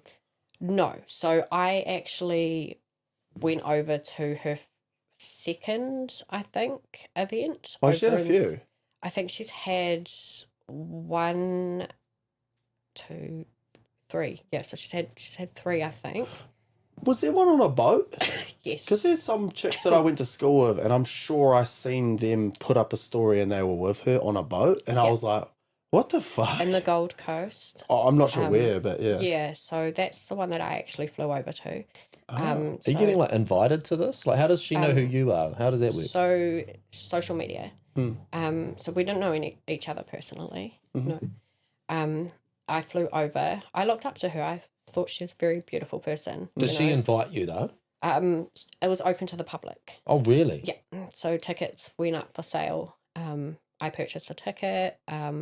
My partner and I thought, fuck, what the heck? Let's go fly Party. over to the Gold Coast. Was it a Like, party? Like, is that the concept? It was a boat party. It was really nice. It was a really awesome event. And then she had her second one advertised for New Zealand. And while I was over in the Gold Coast, she offered me a free ticket to that one. So she said to me, look, I'm having an event in Auckland around the 30th of January. And I said, wow, awesome. Like, she goes, oh, here's a free, like, give you a free ticket. I was like, oh my God, you know, like obviously like grateful. Like I was like, wow, awesome, this is cool. Like, thank you. So yeah, and then she had her event over in Auckland and it was advertised not as a boat party, but the stigma around it all, that it showed that it was gonna be a boat party. So a lot of people had high hopes of it being on a boat. And I mean that wasn't the issue whatsoever. But yeah, I mean it is what it is. So people got like a opportunity to buy a ticket to Yes. attend the event, Yes. and some people, I guess, had an exclusive invite, or have these Yeah. other influencers just gone, oh, I'm going to buy a ticket as well? No, so the influencers were invited as her VIP guests. Right. Yeah. So they got invited, which is awesome. Like, you know, it was a empowerment, meant to be an empowerment event. A lot of people weren't aware it was going to be at a nightclub. So that was, for me and a couple of others, disappointing. Do they hire out a nightclub? Yeah, privately. Right. Yes. So yeah, it was kind of a shock. No one was told where this venue was until the day before. So everyone's still, you know, kind of, well, not everyone, sorry, I take that back. Expecting, a few people were expecting it to be on a boat because of the advertising up until the event, the hype of the event. And it wasn't. But that's fine. Like, again, that wasn't the issue. But yeah, I ended up doing a review on the look back, because obviously a lot of people were asking, wow, you went to the event, is it what people are saying, you know, what has happened? And I said, well, look, I can only speak on, you know, how I feel and, you know, what I had seen.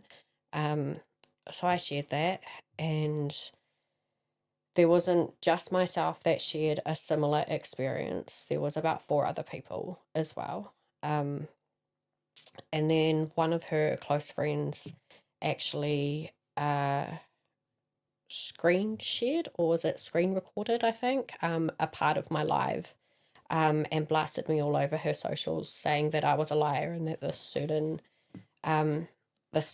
incident didn't happen. What's the incident?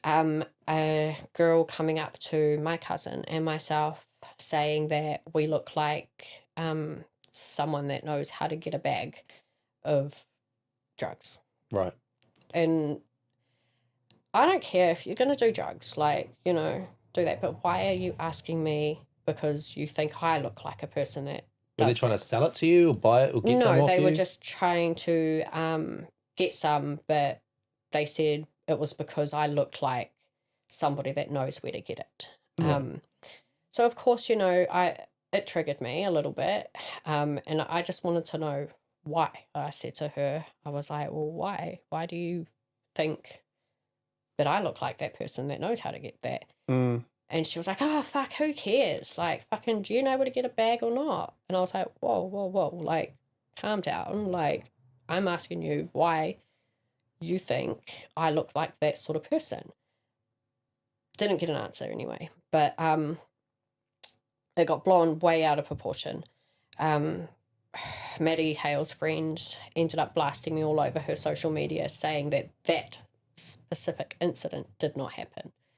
Of course, I had it on video. You had it on video? I had it on video. Like this person coming up and asking you that? Yep, her admitting it and all.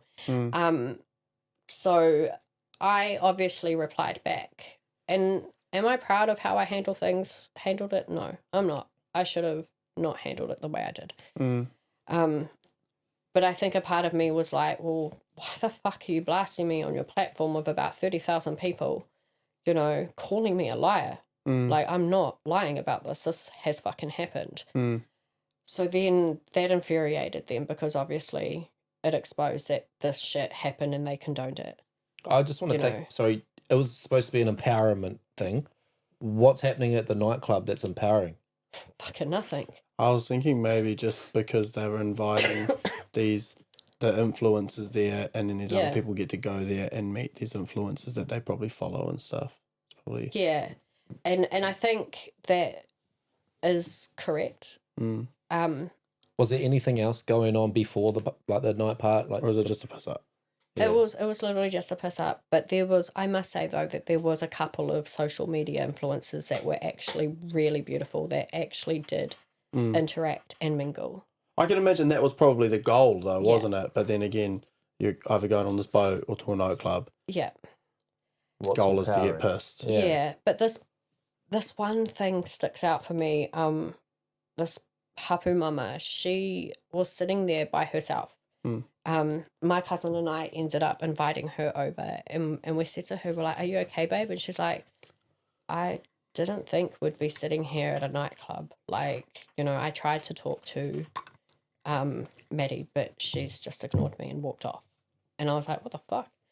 Like, I was like, "Okay." It's almost I was supposed like- to be a meet and greet, would it not be? I think so, yeah. And man, I get it. Like, there's like 100 other people there. I was going to ask, like, how many people? I'd say probably about 100 people. How much were the tickets? 179 New Zealand dollars. So it's like, Shit. what? My maths Yeah. is going to be fucked up here, but is that like 18 grand? No. So it was 150 Australian dollars. Right. But I think that totaled 179 because I bought my cousin a ticket. Yeah, but you mean like if there's Yeah. 100 people and 100 people. 170, Yeah, Oh, yeah, right. yeah, it's yeah. 18 Yeah, grand. like 18 grand. Oh, yeah, see, So my like, math was it a doesn't- profit grab, Yeah. essentially? Like, I guess the overheads piss up. didn't cost 18,000. But at the same time, I don't know what was provided and what they paid for. Yeah. Well, was Maddie, you said the first time that you went to the one, it was quite good. It was. You really enjoyed it? She was lovely. So I'm wondering if, Um, as it's gone on, maybe she's just kind of like over it, but still wanting to do it, Yeah. and then it was kind of just a party, maybe, or Maybe. it started off good and then it ended up people got over, and I don't know. At the I end wasn't of the there, day, so I can't. at the end of the day, though, like this girl who has come up to you Yeah. is very likely just somebody who's paid that ticket price and Yeah. they have no idea who she is. So, I mean, it's not necessarily on them so much that situation, right? Mm. So the girl the pregnant girl? The girl the who one that- has about the approached drugs. you about wanting the Oh, drugs. right. Like, that's not in their circle. That's just somebody Oh, who's no, there at she the was event. in the circle. She was at the before party. Ah, Oh, Yeah. there's a pre-party. There was a pre-party for her friends and the influencers. I understand. Okay. So You that weren't at that? no, Okay. no. And I didn't really mind like to be at that. I got a free ticket. I was grateful for that, Mm. you know, and I was stoked. Like I really looked up to her. Mm. And it wasn't until later on in the night where I started thinking, what the hell? Like she's got this really cold energy towards me. Mm. And it's obviously come out later on why. A lot of people had messaged her saying, she said something about, just looking at my cousin like, fuck, you know, had warned her that I was a mean girl and that she didn't like me. And I said, well, you know, like, How has that come out? why? She had said this. Maddie? Yeah. Okay. So there was, after I had put up on social media, the bounce back to this girl's post, blasting me all over her socials, saying that this certain incident didn't happen, that I'm lying about this certain situation. Then Maddie Hale has gone and said, you know, like, I was warned about you, like you're not, like you're a mean person, like, you know. And I'm sitting here thinking, like, what the fuck? Like, well, why did you allow me to come here with a free ticket? Like, if you were warned about me, what is your intentions of me being here then? Like, you know, you could have just said, I'm sorry, like, you know, you're not welcome here. Mm. If you had those kind of thoughts about me that whole time. Yeah, it was not nice. It was not a nice feeling. There was 3 other people as well, apart from that hapu mama. So 4 all up that you know, shared their experience, and it was a really similar one. Yes, I was seen having fun because she blasted me on her socials saying, you know, well, can't be that disappointing, you know, like you're seen here having fun. Mm. Of course I'm going to have some fun. I'm going to bring my own vibes. I'm not going to sit there and have a shit time. Like I've just gone and spent this money on accommodation and travelled up to Auckland. Yeah, I did get a free ticket and I was very grateful for that. Mm. You still spent money. And you're at a party. Yeah. So, yeah. Are the drinks covered? They were. So they were free drinks, but I did buy my own. I'm not a big fan of the 5% drinks when I drink. I like to, you know, have a nice drink. Like, I don't drink often. So, yeah. It was, So there was like something put on the bar for certain types of There drinks, and was, you're like, I yeah. want all the these. So you've- RTDs and stuff. Yeah. So I paid for my own drinks. But cool, like a lot of people got free drinks. That's awesome. And there were some nibbles there as well. But obviously I'm on an 8-week challenge. I didn't eat any of her food. But it was pretty nice, you know. But she blasted me all over her socials, tried to tear me apart, literally. And I just thought, what the fuck? Is this Maddie or her mate? This is both of them. Oh, she's done it also. So, and this is stemming from you did a live. You did a Yeah. live, and you've given a review of the All look it- back, Maddie's yeah. look back, and in that you've talked of your experience of like, I thought it was going to be this, but it wasn't. Yeah. I was in this situation with this person, I didn't understand it, and I was having this experience, and so were these other people. Yeah. So it's from that Maddie's friend has then posted something in retaliation. Yeah. That she said that did not happen, and this is not what it was. Yeah. Maddie's then chimed in. Yeah. What's next? You've clapped back? I have. How? I said to her, well, you know, this is what has happened. You have blasted me all over socials, calling me a liar about this girl asking me for drugs. Here's the video. So I posted it. Like, I posted the video. She then posted up saying, you and your cousin ended up storming in through the back entrance, trying to make me look like some stalker maybe or something. Like you didn't have a ticket. Like I didn't have it. First she says I was uninvited, and I'm thinking, well, you gave me a free ticket. Like, you're on video saying it, you know, and you've confirmed it as well, like through our private messages as well. And then, yeah, she put me up on her socials saying that this girl has just stormed in through the back door unannounced and just come in to try and hang out with us. That's not what happened at all. Like, that's what broke me. So this That is part of literally- their clap back at you.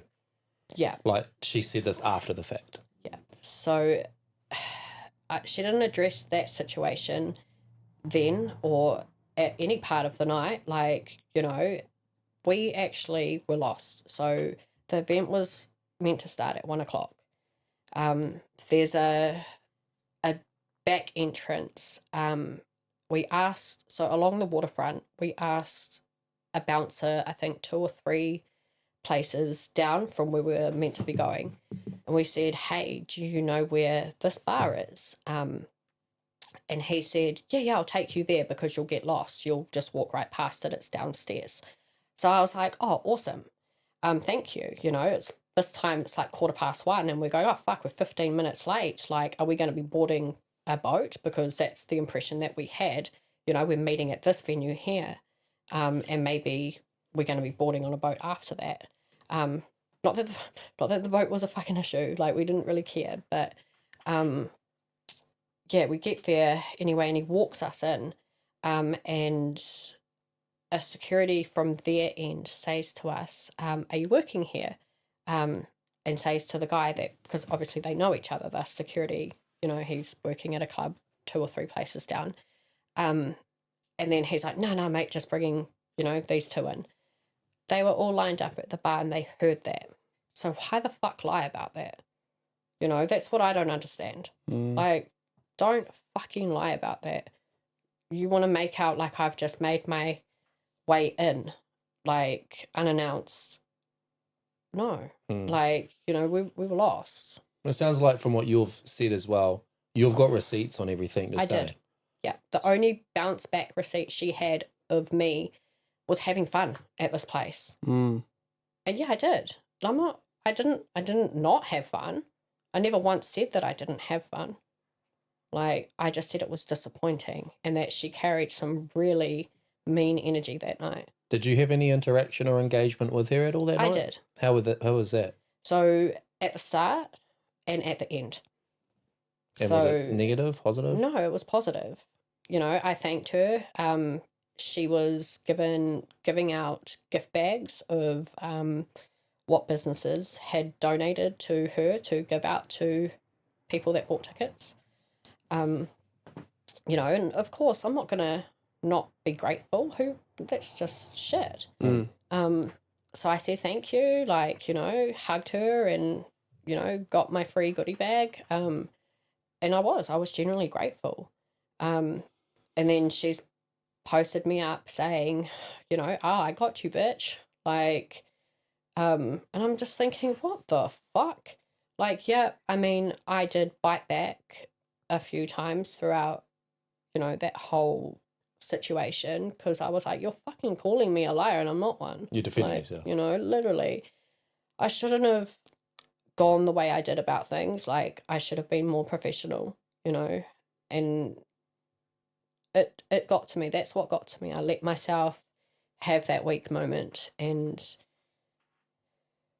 I ended up, you know, just not liking the headspace that I was in. Like, I didn't want to go home. I didn't go home all night, like probably for 4 or 5 hours, and I went and stayed with my cousin in the car just crying.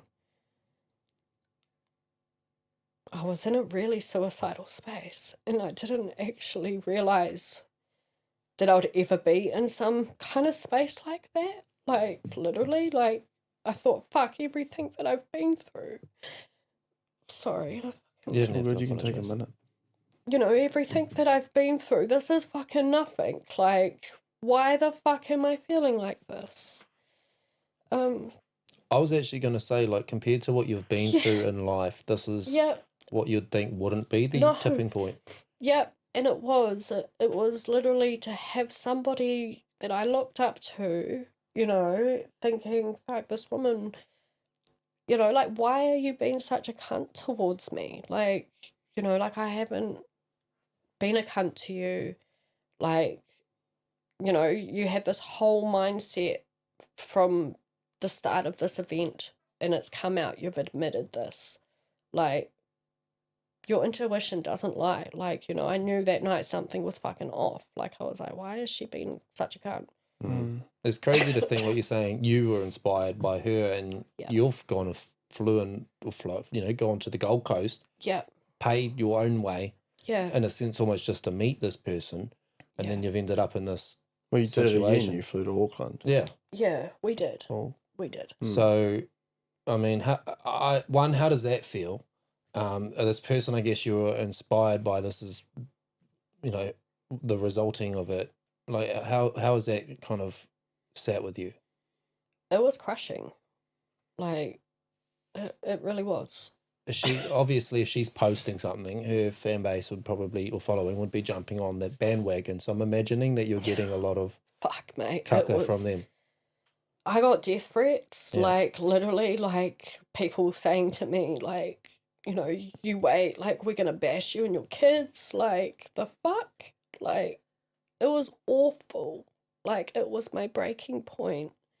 You know, I said to my partner, I was like, babe, I can't come home right now. Like, you deserve better.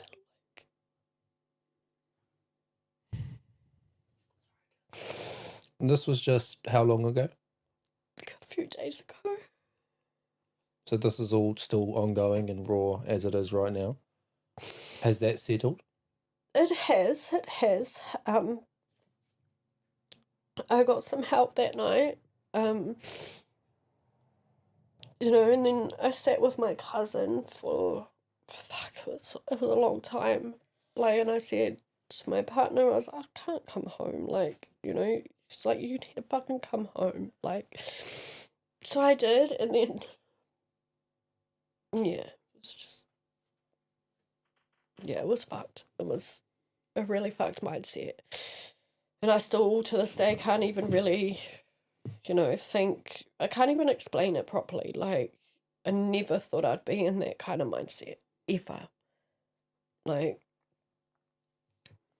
Are the messages continuing? yeah. Because, I mean, followers and shit, they don't let shit go. No. And even if the topic of conversation moves on, they're probably going to upkeep that vendetta. Yep, it's still going. It is. It is. Have you and Maddie talked at all, like, behind the scenes? No, she's now blocked me, which is fine. Like, I'm okay with that. I'm moving forward from it. I just wanted to, like, know why the fuck did you lie about me saying, that I came budging in that back door, like, when you knew that security guard brought us down. Like, yous were all right fucking there. Mm. Like, it doesn't make any sense to me. Can I ask what it was in Maddie that did inspire you? What you followed her for? I thought, fuck, this person, like, it was her pregnancy journey with her latest daughter. Had nobody, like, with her, the breakup, I think. And she ended up giving birth to her youngest daughter, like, with a whole heap of friends. And I thought it was beautiful. It was beautiful, the support and love that she had. And then just seeing her live her life, like, just beautifully and strongly, like the way she did after, obviously her world changing. That's what inspired me. The mother that she is, That's beautiful. I also want to just shout out Maddie for the podcast. I don't know or haven't seen too much of her journey, but I have, come across some of her podcast material, and I mean, that's about all I have seen. Yeah. And she does a great job of it. Yeah. But yeah, I can understand, obviously, there's different stories coming out. The stories are getting twisted, manipulated. Honestly. And social media just makes it worse. It too. does. Like fucking Chinese whispers. It's Social media, it's just exactly Chinese whispers create with petrol and lighters. I don't know that these people are taking it into their own accountability to make threats and Of stuff. course like they that. are, It's though. fucking disgusting. You see it all over the place. People with nothing better to do. Yeah. That's It's all just they fucking do is stupid. thrive off bullshit. Yeah. I've seen it. But to make people feel like this as well, like it fucks me off. Yeah. Like, that's why I hate it. Like it's why anytime I see negativity, it's like we spoke about it with Jasmine, and you guys are like, oh yeah, but they're allowed to have their opinions. But like, if you're gonna have a negative opinion, just keep it to yourself, because otherwise you're just trying to tear people down for what? But we don't live in a world where that happens. Well, it is on my page. You just get fucking blocked, mate. You're gone. But I don't the world have any carries time on for that outside shit. of your page, I don't give a unfortunately. fuck. Yeah, People, but then people I are don't have to dickheads. see it, because fuck them. Fuck People all are of dickheads. yous, to be honest. Yeah. Yeah. Mm. The block button is there for a reason, but yeah, definitely, like, I see so much of it myself being on a social media platform. I've got dickheads and my shit all the time, and it does take a lot out of you. It can take a mental toll. Like I've said, I could get the most. I had somebody trying to say I was a pedo today on one of my posts. It's like, you're a fucking clown. I don't even know who you are. Yeah. But yeah. at the end of the day, like, I can have something that's like somebody really trying to take the most personal dig, and I can laugh it off, and then I can have somebody just say something so stupid and I get pissed off. It depends on your mindset. It depends on what you're going through. It depends on what's going on around you at that time. And obviously, it sounds like there's a lot going on. It's obviously driven you to such a massive low. Yeah, it did. Is there any kind of thought process about your previous resort to, which was drugs? Like, in that time, had that gone through your mind? No. And do you think maybe that's why the suicidal thoughts came in, because you don't have the outlet that you would have previously had? Possibly. You've kind of eliminated that, which is maybe you lost your daughter. Yeah. And that night you've gone and got high. You've removed that from your life. What do you do now in this, horrible circumstance? You don't really have the same outlet, even though it wasn't a positive one. Yeah. Have you got, I guess, other means and other outlets that you have built to replace the drug use? I do boxing. I Awesome. normally, just let everything out. I do that twice a week. Man. I normally let everything out on the bag. Yeah. But because I hadn't gone to boxing probably for like the last 2 weeks as well, I guess maybe that could have been a factor. But Is there any kind of final say you have on that look back matter? like, I said what I said, in my review, and I stand on that. There was no need to be nasty about things. I think, I apologize for, the way I handled things as well. There was a lot of ways that I could have handled it differently. Was that review sinister in any means? Like, were you being negative, and was it taken out of context and I think exploded it and was exaggerated? taken out of context. There were times where I said that there was mean girl energy and that I felt like they were fake. And maybe that's been taken out of context. But other than that, no, there was no nasty things said in that live at all. That live is still up there. It shows that there isn't anything nasty said in it. Was there anyone else involved, or has it kind of just been yourself and your cousin and, I guess, Maddie and her friend? There was another girl. She got a lot of backlash as well. She went live as well, and she had her review.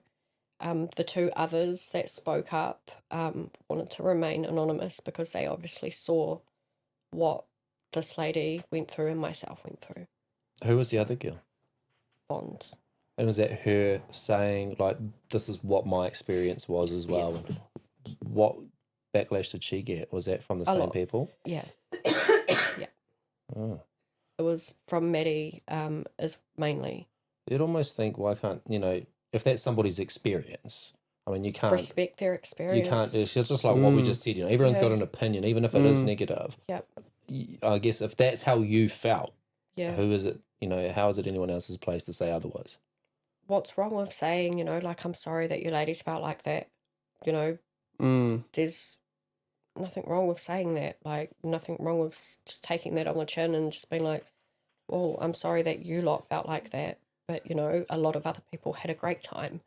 Yeah. I guess, like, in reflection, could it have been communicated behind the scenes how you felt or what happened? This is what happened. This is my experience. I felt let down due to this, and what was with the false advertising and whatever the context might have been. Could there have been a conversation behind the scenes rather than a social media review? But in saying that, it's an event open to the public. Yeah. Somebody goes to a Coldplay concert and they get nabbed in the crowd hooking up with a chick that they weren't supposed to.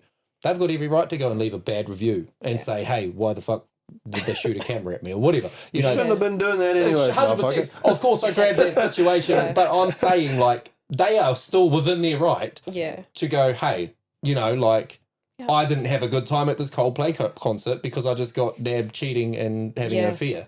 They can say that. That's their experience.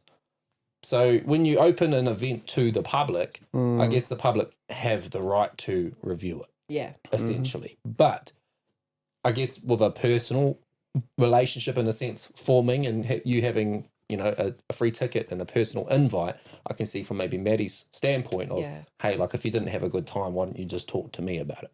Yeah. I don't know if that was a conversation you could have had. It could have been, but then it makes me also think, she could have also came to me if she had these people coming to her about me, and said to me, hey, like, I've been warned about you, or, why wait till after the event and after my review to tell me these things?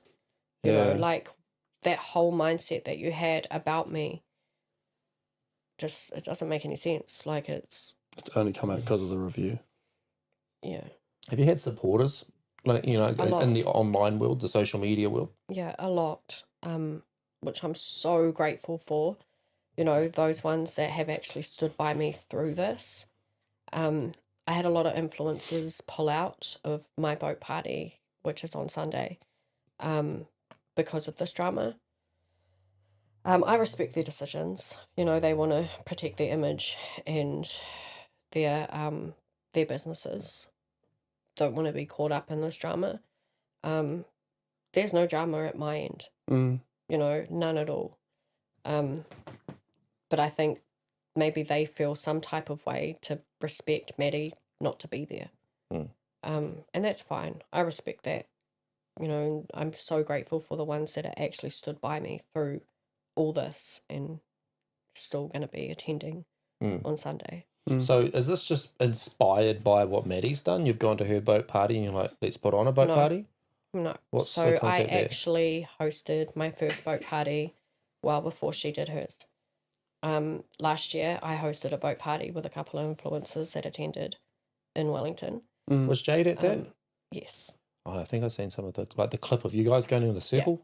Oh, I saw Yeah. that clip too. Yeah, Yeah. It's just like when you said that, I'm like, I think I've Yeah. seen that online. And it was a beautiful event. You know, it was literally about celebrating us as individuals and everything that we have actually overcome.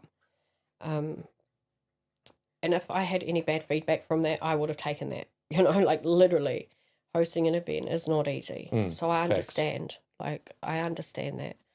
And then I planned my second boat party for Taupō, you know, for the same reason, to celebrate us as individuals and everything that we have overcome. Is the concept the same? Is that open to the public and It people is. are buying tickets to Yeah, it? we've sold out. Sold out? Yeah. So How many we've- tickets is awesome. that? So we had 25 tickets available to the public. And who else is attending? A few influencers. Can you name them?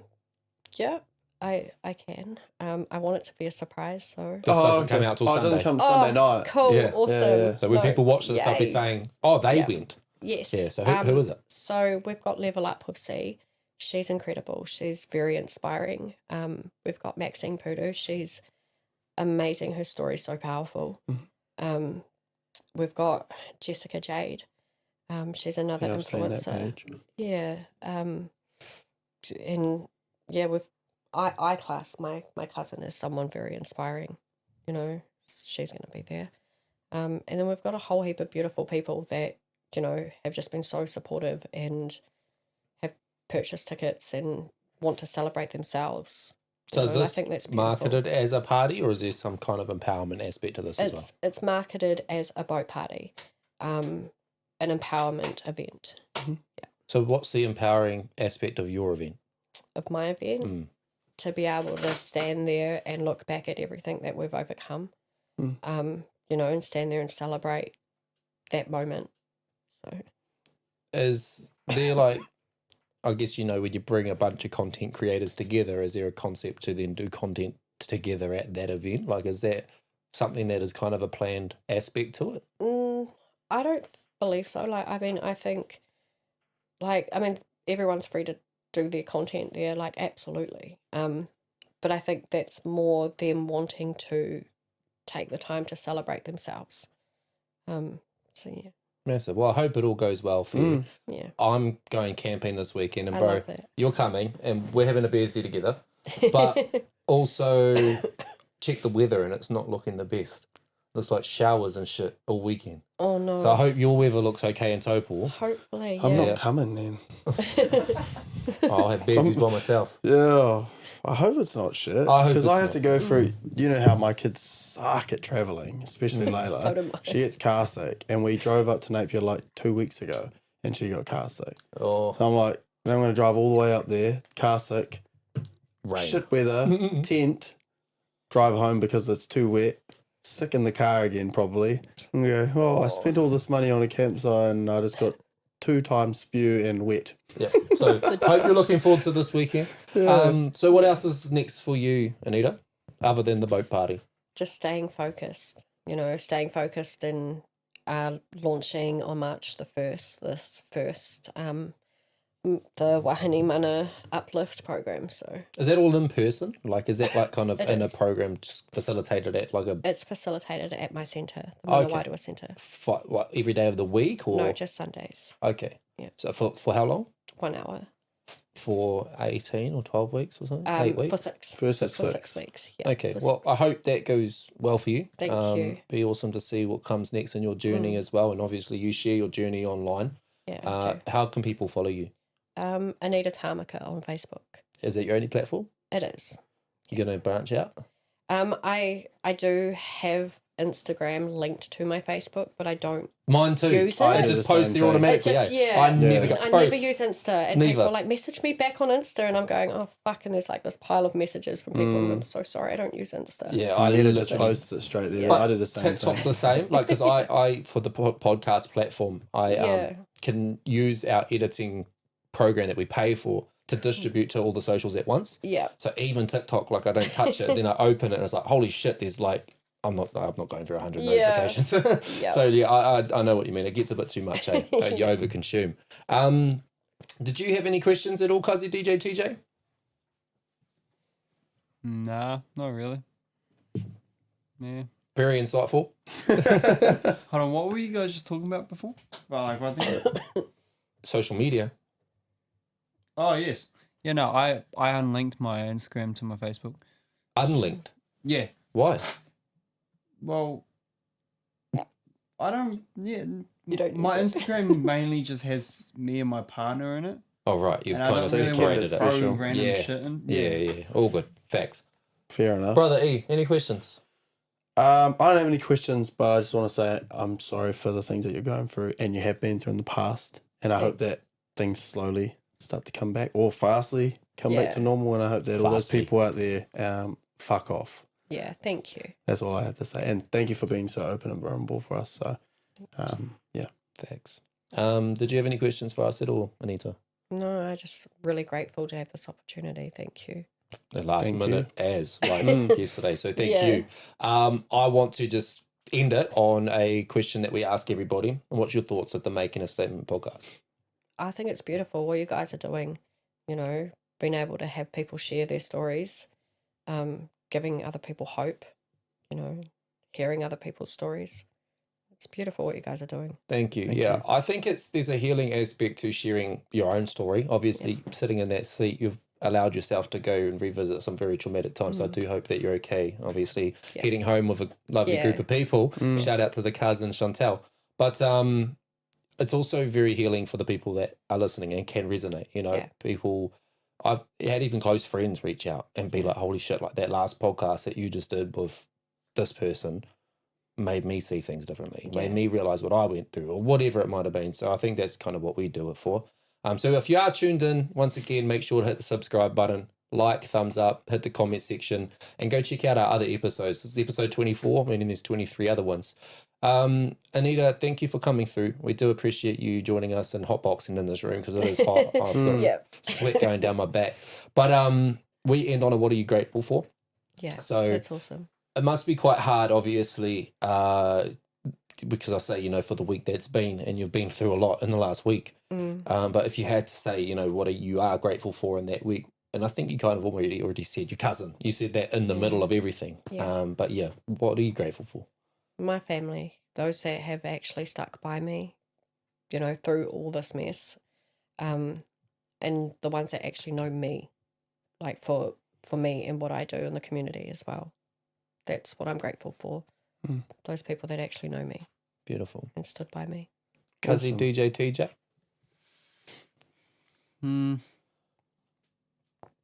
It's kind of hard just since of the start of the week. I would say, you know, shout out to my coworker for giving me his ute to get home because, yeah, Would have been a hard walk home. I would have had to hitchhike.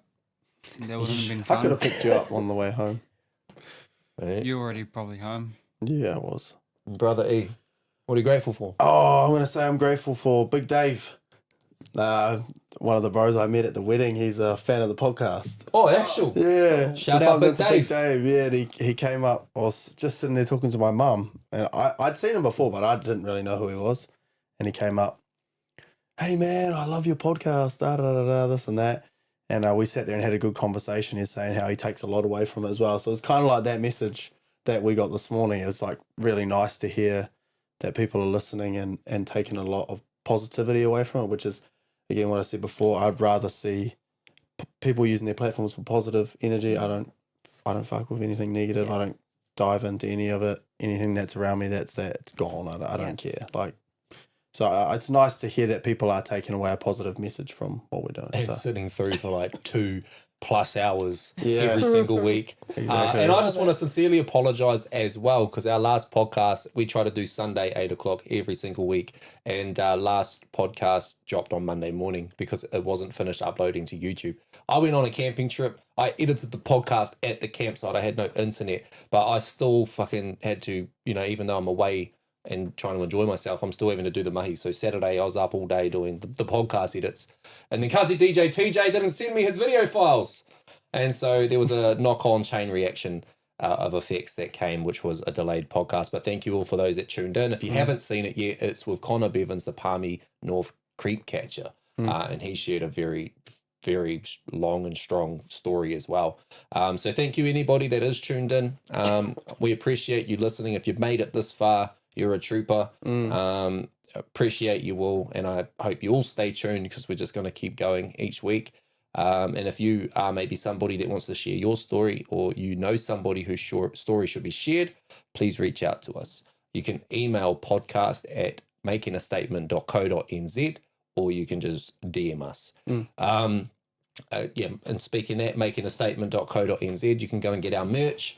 I'm wearing the shirt Making a Statement right now. The bros I cut my made sleeves himself off. a singlet, which is much needed in this room hot, tonight. it It's is. hot. Yeah. And then up here as well, we've got our Breaking the Stigma tee, which is again just wearing and supporting loud and proud that message of breaking the stigma and having those open conversations, and the Pressure t-shirt, which imagine people have felt the pressure. So go and check out our shop. We do have Afterpay, or you can buy in store at Care Design on Foxton's Main Street.